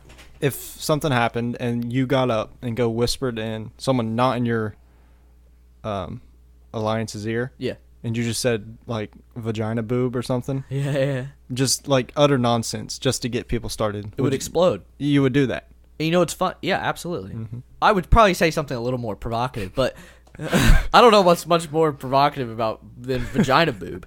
But I would probably say something a little more gamey. You know what I mean? Like Blank did this, or they're like, he has an idol.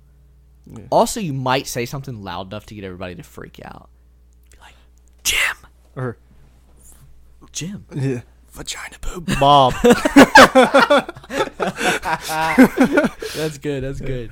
No, but you just get real quiet near the or real quiet, and then just say something very loud like a name. yeah.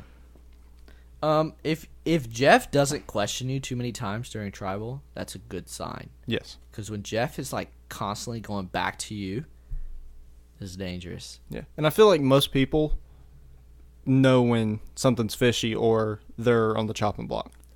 Did you know tribal is an hour and a half long? Fuck. Like Jeff talking to people.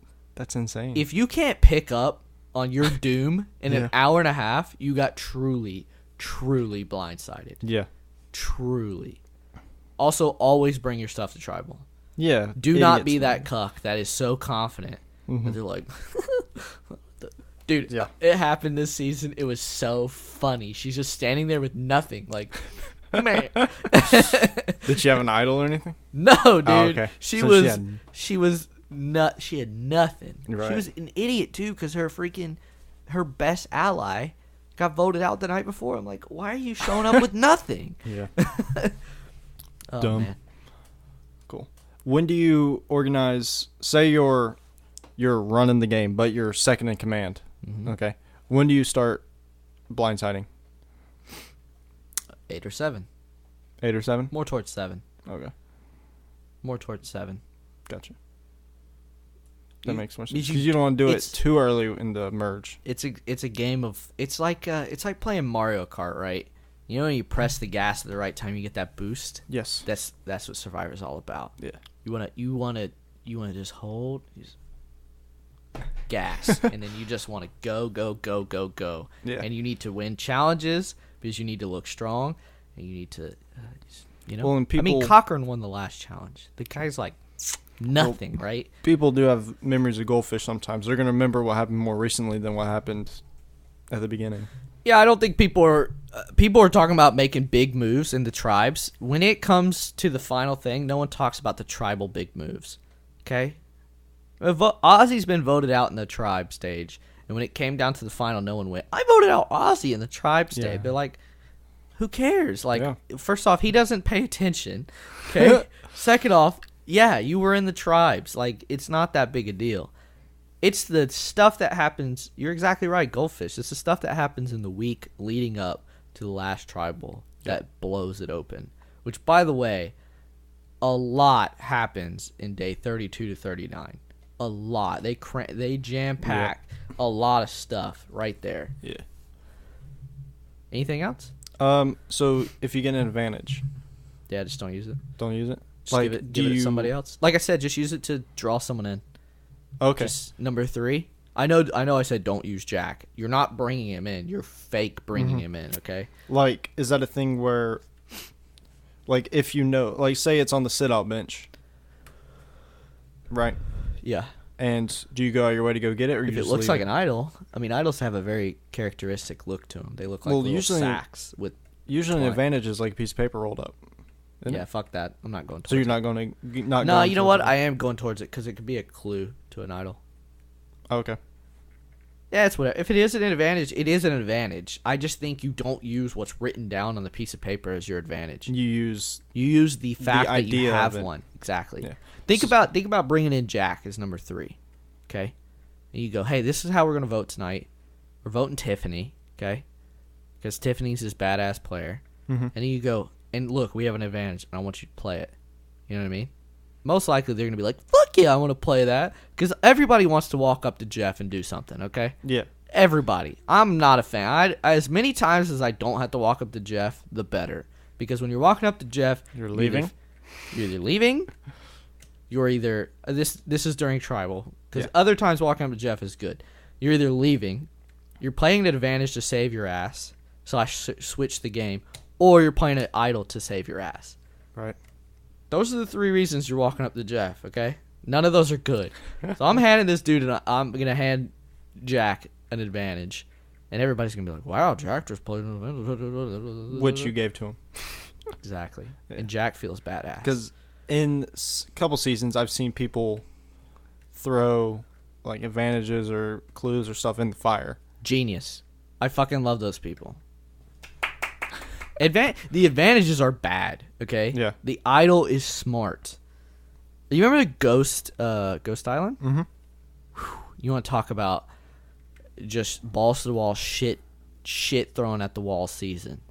People were coming back with the craziest advantages, and that season just got blown into smithereens because things are just... If I signed up and I got approved to go on Ghost Island, I would be pissed.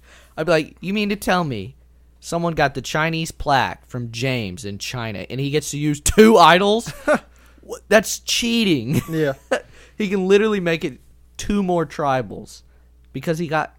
Yeah. Blew that season Now, apart. Say Yes.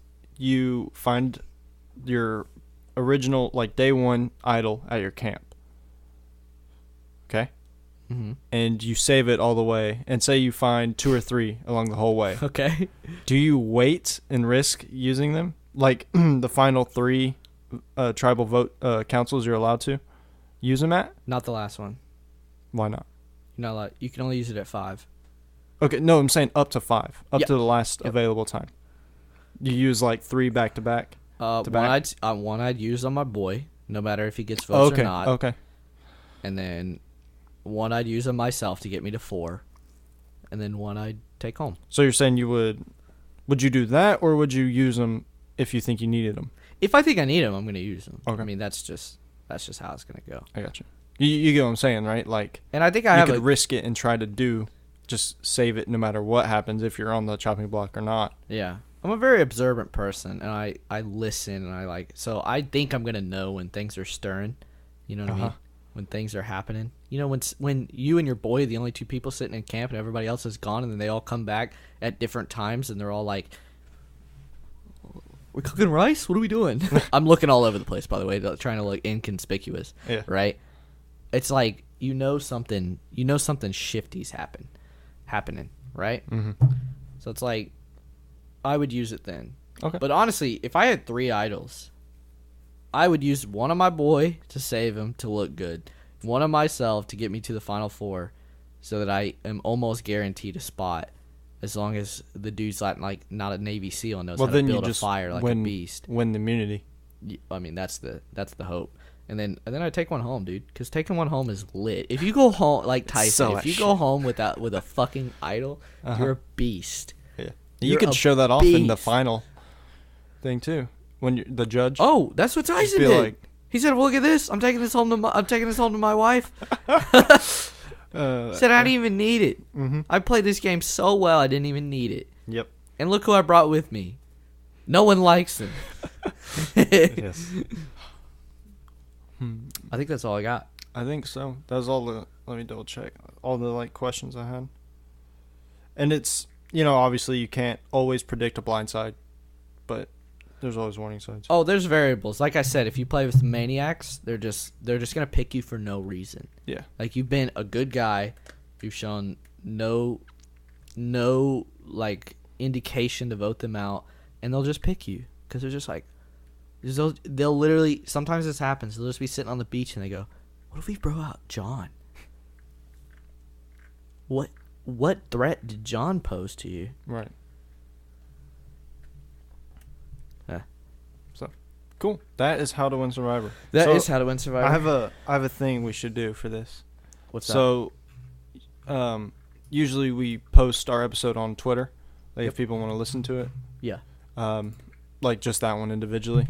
Mm-hmm. So I think if this episode gets a certain amount of likes or retweets within like a year, I think you should sign up. Not necessarily mean you'll get into it, but Okay. I'll do you it. have to do the. What if I sign up anyway? No, I'm saying, but this means now instead of because we're How still many? young. I don't know. I mean, we get like what 2 a tweet now. So, how many in a year you think is good? 50 likes. Oh, that's cool. So if this episode gets 50 likes on Twitter, Yes. Will sign up for Survivor. Yep. And I'll post it on Twitter so you can see that I signed up Oh, and we're ready to go. Cool. I like that. All right, you want to do these top 7 yes. tearjerker moments / movies. Yes. You ready? I just did movies, but yeah. I did movies and then moments that specifically. Okay, I ready? gotcha. You want me to go first? Yeah, you go for it. Cool. At 7, appropriately 7. Oh yeah, that's a good one. Yeah. I don't know if that's per se a tearjerker for me. It's more like a just anger. Well, it's still tears. Angry tears. Yeah. So I'm referring to the box scene. Yeah. You know, at the end with Brad Pitt trying to figure out like what's in the box and stuff. You know, and you honestly feel for him while the whole thing's happening. That one definitely gets more. Oh, sorry. More tear jerky. The more times you watch it, Yeah. because you get more invested in watching their characters earlier in the movie. You pay more attention to Gwyneth Paltrow and Brad Pitt's relationship and stuff. And like Gwyneth that. Paltrow and Morgan Freeman. Mhm. That dinner scene really sets that up. You're like, oh, she's so cool. Yeah. And she has a baby on the way, so. Yeah. Good one. Yes. All right, my number 7. I wrote Dobby, but it's Harry Potter and the Deathly Hallows Part 1. Right. The very, very end. Spoiler alert. Dobby saves all his best friends. And he gets a knife in the heart for it, dog. Nice. And just the most innocent, loving, Character. good-hearted character just gets murdered because Voldemort just needs to, what? Destroy the fucking world? Like, really? You gotta hurt the house elf that cared? Gosh. That one still gets me. Every single time. I'm like, it's a fictional animated character, Will. Keep it together. Oh, God. It's such a good scene, though. Right. Like, everyone's happy because they made it out and they're going to defeat, and then all of a sudden you just see Dobby laying on the ground, and you're like, no! Oh, man, and they bury his little body. It's so brutal, dude. And it's the end of the movie, too. I think whenever someone dies at the very end of the movie, it just hits so much harder. Right. You're just like, Yeah. I thought I was supposed to be happy at the end of this. Okay, continue. All right, my number 6 is Infinity War. Oh, So the dusting scene. okay. So, That's a good one. yeah. You know, My number especially Spider-Man. My number 6 is The Shawshank Redemption. Okay. When Brooks hangs himself. Hairstyle. I became the good country boy that you want to. I trust you now for some reason. You're so trustworthy. No, when he hangs himself after getting out, because that's just like, I don't know what it is about that, but it's like it really shows. I don't think this would happen today, but it really shows like kind of a fucked up view of like how things can possibly be, where you just get so used to one thing, and your life is these people and this place and this like this is your legacy, and you get put out in the real world. Well, and nothing you can do when can you're put in you prison back. for life, you don't have to worry about like bills, money, getting a job, or supporting yourself or people. You know, everything's basically provided for you there. Yeah, So and it's a hard reality to face. and then when you go back to like just working a job for no reason, right? Like, he doesn't care about money. He's been disconnected from monetary value for over 50 years. Like, he doesn't care. Yeah. You know what I mean? And it's just like there's just nothing for him to latch onto. He's too old to, date. There's no friends. There's nobody, you know what I mean? Everybody he knows all his friends are in the prison and have no chance of getting out anytime soon. Yep. It's just brutal. Brutal. So sad. And it says Brooks is here on the... Yeah. Okay. Cool. Not cool. Death is Not cool. No, these are not... None of these are really cool. Yeah. I just meant cool to what you said. All right. My number 5, I have Logan. What part of Logan? When Wolverine dies, basically. Okay. So, this unkillable man is finally feeling, not necessarily pain. He knows what pain feels like, but like mortality. Mm-hmm. So it's like a grander thing than just like slowly fading. Yeah, that's a really good one. I didn't think about that at all. Because there's other tear-jerking moments in that as well. Mm-hmm. Like when her mom gets killed. Yeah. And when The family gets murdered by X-23 or the clone of Wolverine. yeah, but you don't really get to know them very well. But It's still sad. or Or Charles Professor X. That's what gets killed. Yeah. You know? Well, and and then- the sad thing about Charles is just like his life was so incredibly sad leading up to that point, and then he just gets murdered. You're just like, Yeah. jeez. Yeah. This should be rated R for emotional distress, not even violence or it's just God. And then like Yeah. you said, someone that has lived his whole life For like a long time. Yeah. almost wishing he could die. Mm-hmm. And then he is dying and realizes that he's letting down these kids. You know Yeah. what I mean? Well, Even his- though they get away. His newfound daughter, basically, and they've Yeah. foreshadowed his heart. He would die with his heart in his hand. And Man. he's holding her hand. That's a you got me beat there. That's a good one. That's only number 5. Okay, my number 5 is a movie called Wonder. Have you ever heard of it? Yes. It's about a Blech. It's about a cough. boy who has a face. He has a he was born with a deformity, Okay. and he had to have reconstructive surgery on like a lot of his body, mainly his face. And he just looks different from everybody else, right? And it's like he's been homeschooled his whole life, but this is his journey going into middle school, right? And normally this movie's not like a tearjerker, I would say for most people, but it's like for me it was a tearjerker because of the daughter. Okay. Because the daughter, her whole story is about what's it called? Being second, you know what I mean? To the brother. Yeah, like like she always like one of the main things in the movie that caught me was she's like, her best friend said, the family always revolved around the son, and forgot about the daughter. You get it? You get what I'm saying? Like the sun revolving around the earth. You get it? Yeah, yeah. Yeah. And I'm so looking it up now. and so to me that just hits home because of the way my life has been. You know what I mean? Just being second. You know? Yeah, I understand. And it's like it's an interesting conundrum because it's like you don't want to steal that person's thunder because they're going through things, Mhm. but it's also like it feels wrong to want to be noticed, you know? It feels like but sometimes you just need it. You know? Mhm. And you can definitely feel that in her story, like she loves her brother and she wants the best for him, but sometimes she just wants to be noticed and not forgotten. And that just hits home. Right. Yep. What's your number 4?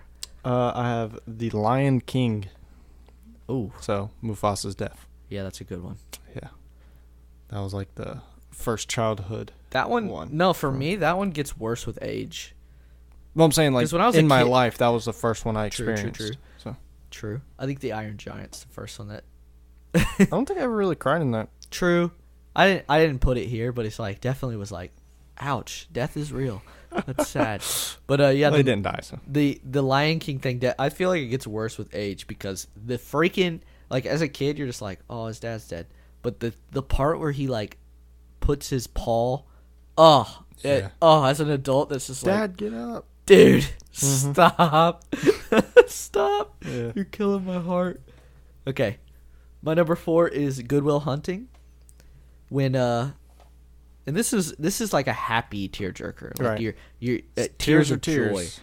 Where when he walks up, when his brother walks up to the door, and he knocks and nobody shows up, and he foreshadows that earlier in the movie where he says, "Dude, I don't think you understand. You're given something that none of us else have, and every single day I drive up and knock on your door and pick you up to take you to the construction job. I hate myself, and I just want one day to knock and for you not to be there. You know what I mean?" And so he shows up, knocks, isn't there. You see this little smirk on his face, and then you see the car driving off in the distance. And you're like, "Fuck yeah, let's go, baby!" It's just, it's good.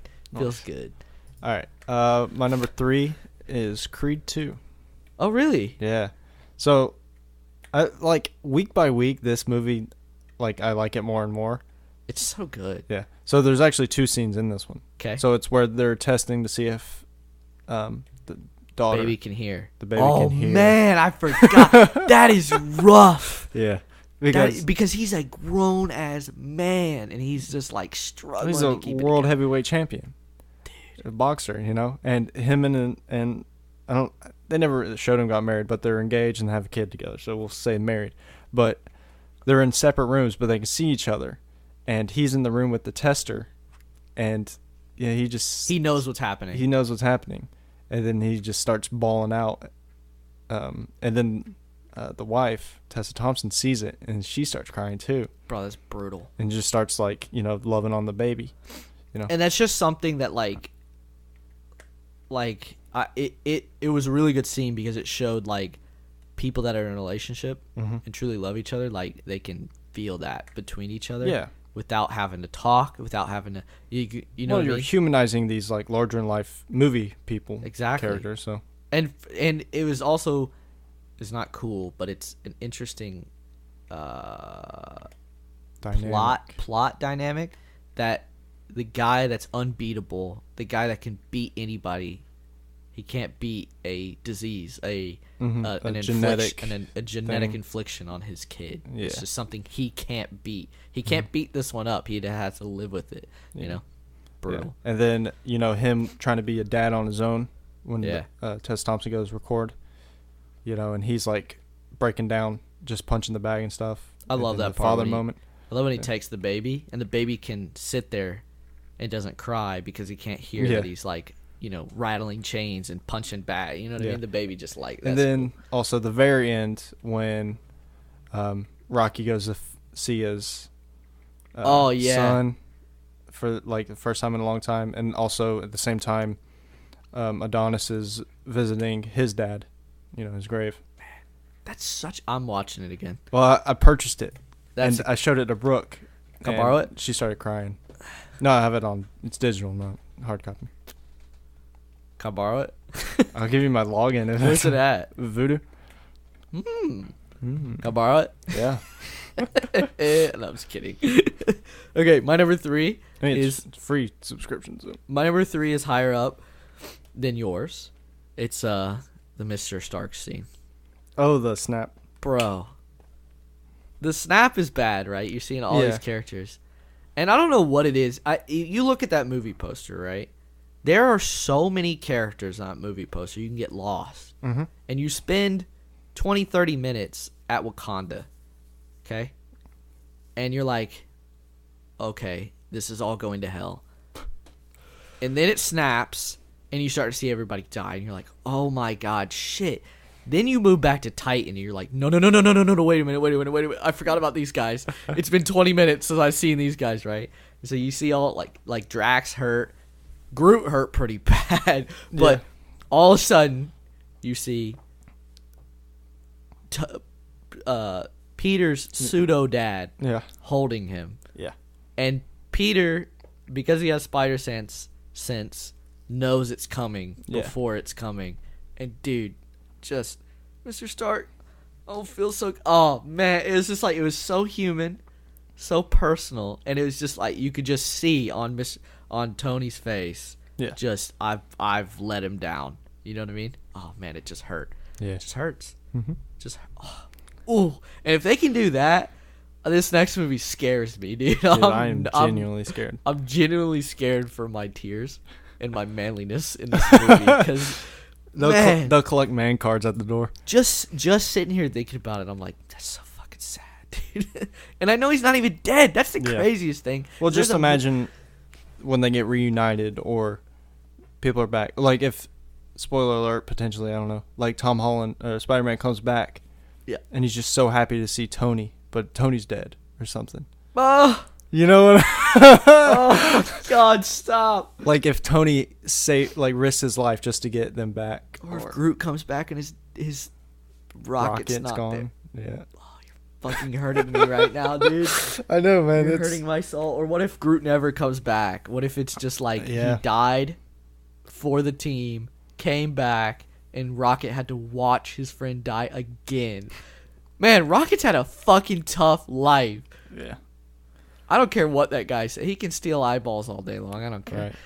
Right. It's a tough one. All right. What you got? My number 2 is Up. Dude. No way. Yes, sir. My number 2 is Up. Dude, that scene is rough. The opening scene with the what's his name? Huh? The old guy. Oh, I don't know. Yeah. Anyway, but him and his wife Yeah. growing old together. Her name's Vicky, isn't it? I don't know. I think it's Vicky because I remember the first thing I remembered when they're writing their name on it is I just remembered Oh yeah. Nikki, you so icky. Because I'm pretty sure she. What's the kid's name? Carl Fredricksen is him. Yep. And what is it at? Where's the kid? Russell. Russell's the kid. Russell. Yeah. What's the girl's name? She's probably deep in the cast notes because she's. Well, I only don't in there think for a she little ever bit. talked as an adult, did she? Really? Ellie. Oh, I nailed that. Nikki. Nailed it. Right. I know a lot about Up. Yes. So them growing old and her passing away. The worst part. Oh, I know what you're gonna say. Yeah. What? When they tried having a kid but couldn't. Oh, that was pretty damn bad. Okay. The worst part is the funeral is held in the same fucking church as where they got married, dude. Yeah. Because, and there's like a deeper meaning to that, right? Because their whole goal was to travel one day. Mm-hmm. And the fact that they had the funeral in the exact same churches where they got married means they didn't achieve that goal. And that just, the older you get, the more that'll hurt. Let's just put it that way. Well, because, as kids, they had these big dreams and stuff. And then through their growing up montage, they kept having to break into their travel fund, which is like the most real shit ever. Oh, yeah, you're like, we're going to go on vacations one day. And then you realize, like bills Boom, and kids. water heater broke. Exactly. Washer broke. Something. Car broke down, And I think it's a testament to like, if you ever feel like you're in a rut and you're not doing what you want to do, just watch that scene, and I think it'll wake you up and be like, maybe I'm gonna spend a little bit of money and do what I want to do this week. You know what I mean? Yep. Because we're not here forever, and it's not worth. Here for a good time, not a long time. Could have said it better myself. Number 1, go. If we have the same number 1, I'll shit my pants. I doubt it. Mine is American Sniper. Ooh. Oh man. Yeah.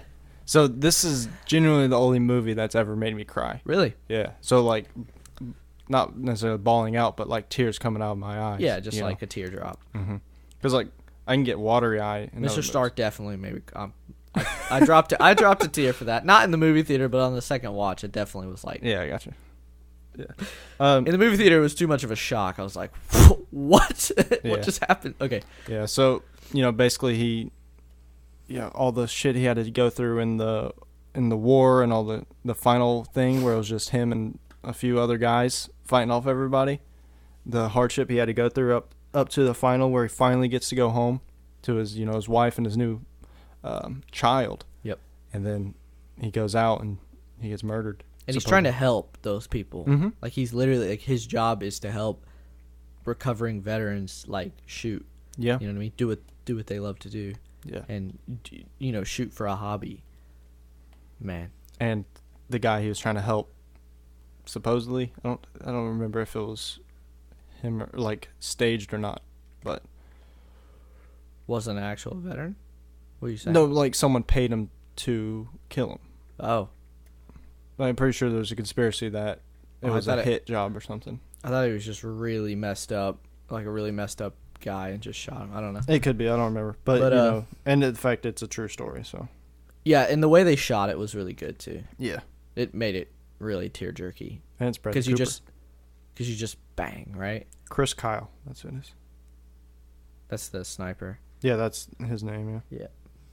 That sucks, man. Yeah. It's also like it parallels like he risked his life for years to, you know what I mean? Mm-hmm. To protect these people, and he comes back and he still wants to like serve his country and help these people out. Yeah. And that's what happens to him. Like how shitty is that, you know? Mm-hmm. Man. Yeah, sometimes the world can be a dark place. And let me just get into that. Have you ever seen the movie Fruitvale Station? No. Oh, I don't think need I've to. ever heard of it. You need to. Why would I purposely want to cry? Well, it's got Michael B. Jordan in it. Oh. Sign you up. No, Fruitvale Station is about a shooting that happens in Fruitvale Station, right? Okay. To some innocent African American individuals, right? And dude, let me tell you, I don't want to get into details because I don't want to spoil it because you haven't seen it. It's brutal. Okay. It's really bad. It's really sad. And there's one scene in particular that I'm thinking about, and it's just like it's just a feeling of hopelessness, right? And it's shot so realistically, you know what I mean? That it just hits your spinal cord. I don't know how to explain it because there's just people screaming, you know what I mean? Uh-huh. And then it just like it drowns out. You know what I mean? Like when you get hit in the head and you're like, oh, and it drowns out, it does that, and you're just like, okay. It just puts you in the moment. It's brutal. Nice. Brutal. And then it starts flashing back to like things. You know what I mean? Like decisions he makes throughout the movie that you're like, man, he was really trying. He was trying, and these people just fucked him up. Gotcha. Oh, it's bad. You gotta watch that movie. Gotcha. That's your Bad Times at El Royale / what was that other movie I watched? Black Klansman. All right, brother. You said what's the name of it? Fruitvale Station. Oh, okay. It's an older one. It's like 2013. Yeah, 2013. Cool. Good movie. Right. Michael B. Jordan's breakout role, I do believe. Cool. Sweet. You got your bracket? I do. Cool. Like on hand or? Do you want to do that? Yeah. Not the whole thing. So I'm thinking. Well, we have the same winner. Obviously. Because we're both Duke fans. Yes. Sorry, we probably just lost 50% of our viewership. It's okay. We can all like different I'm teams. still listening. You're still listening. We're good. That's 50%. It's a good one. It's a good one. So we'll just go like either Sweet 16 or Elite 8, and we'll just compare those two.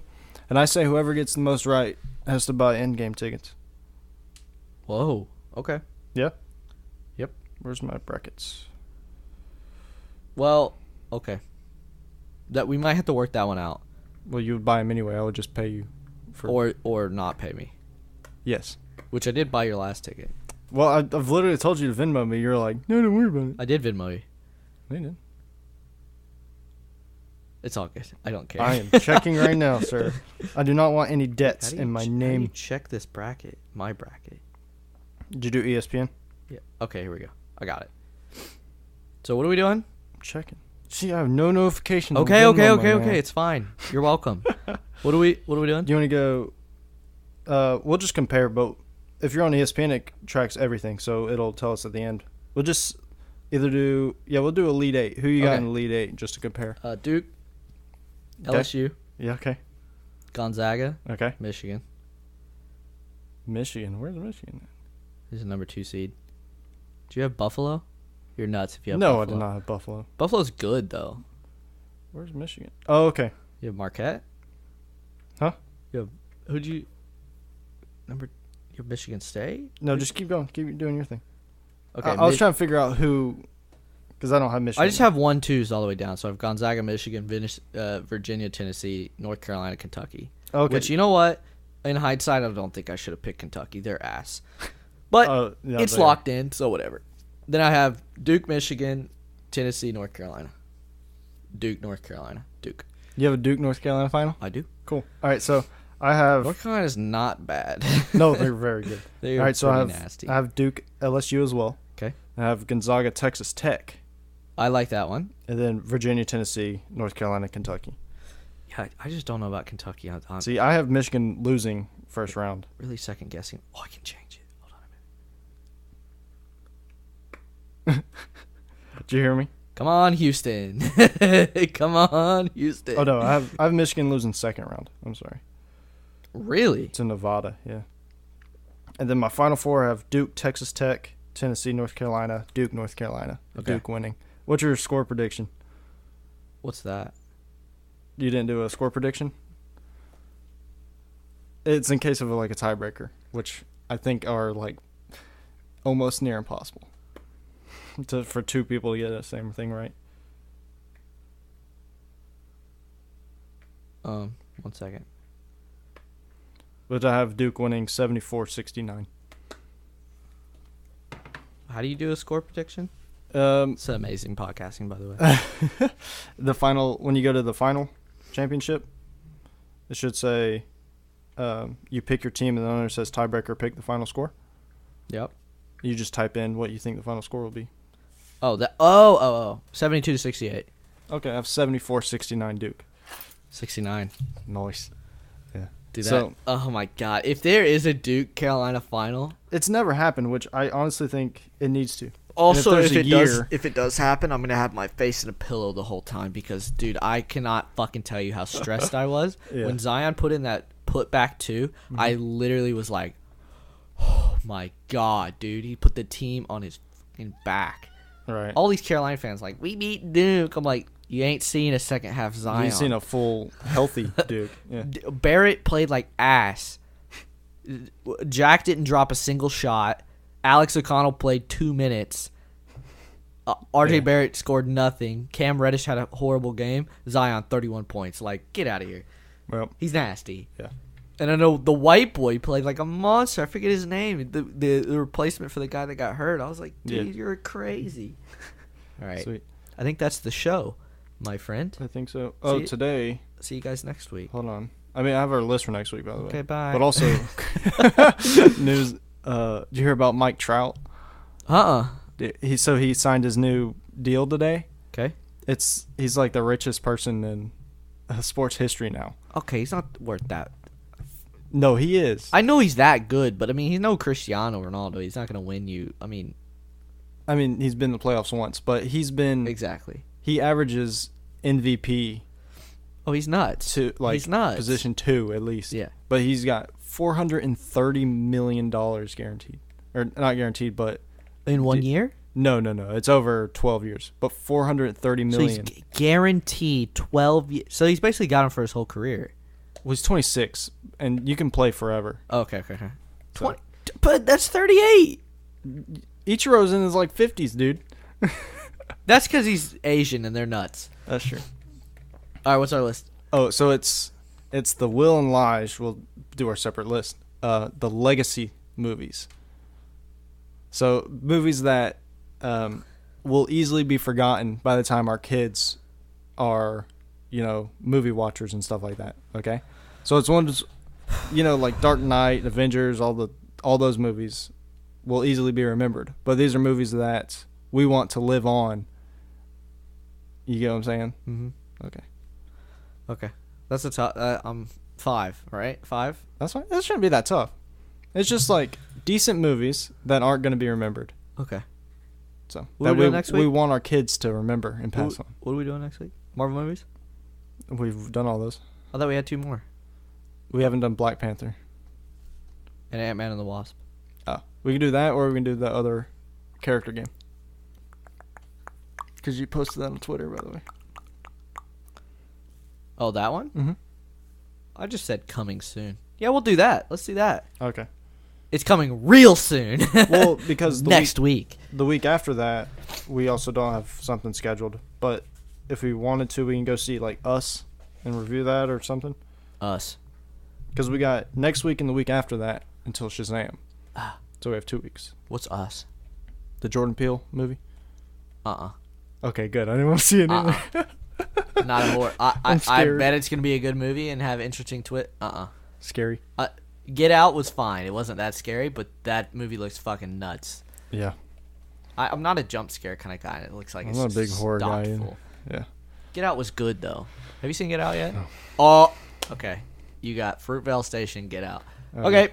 That's the show. Adios. Toodles. Bye.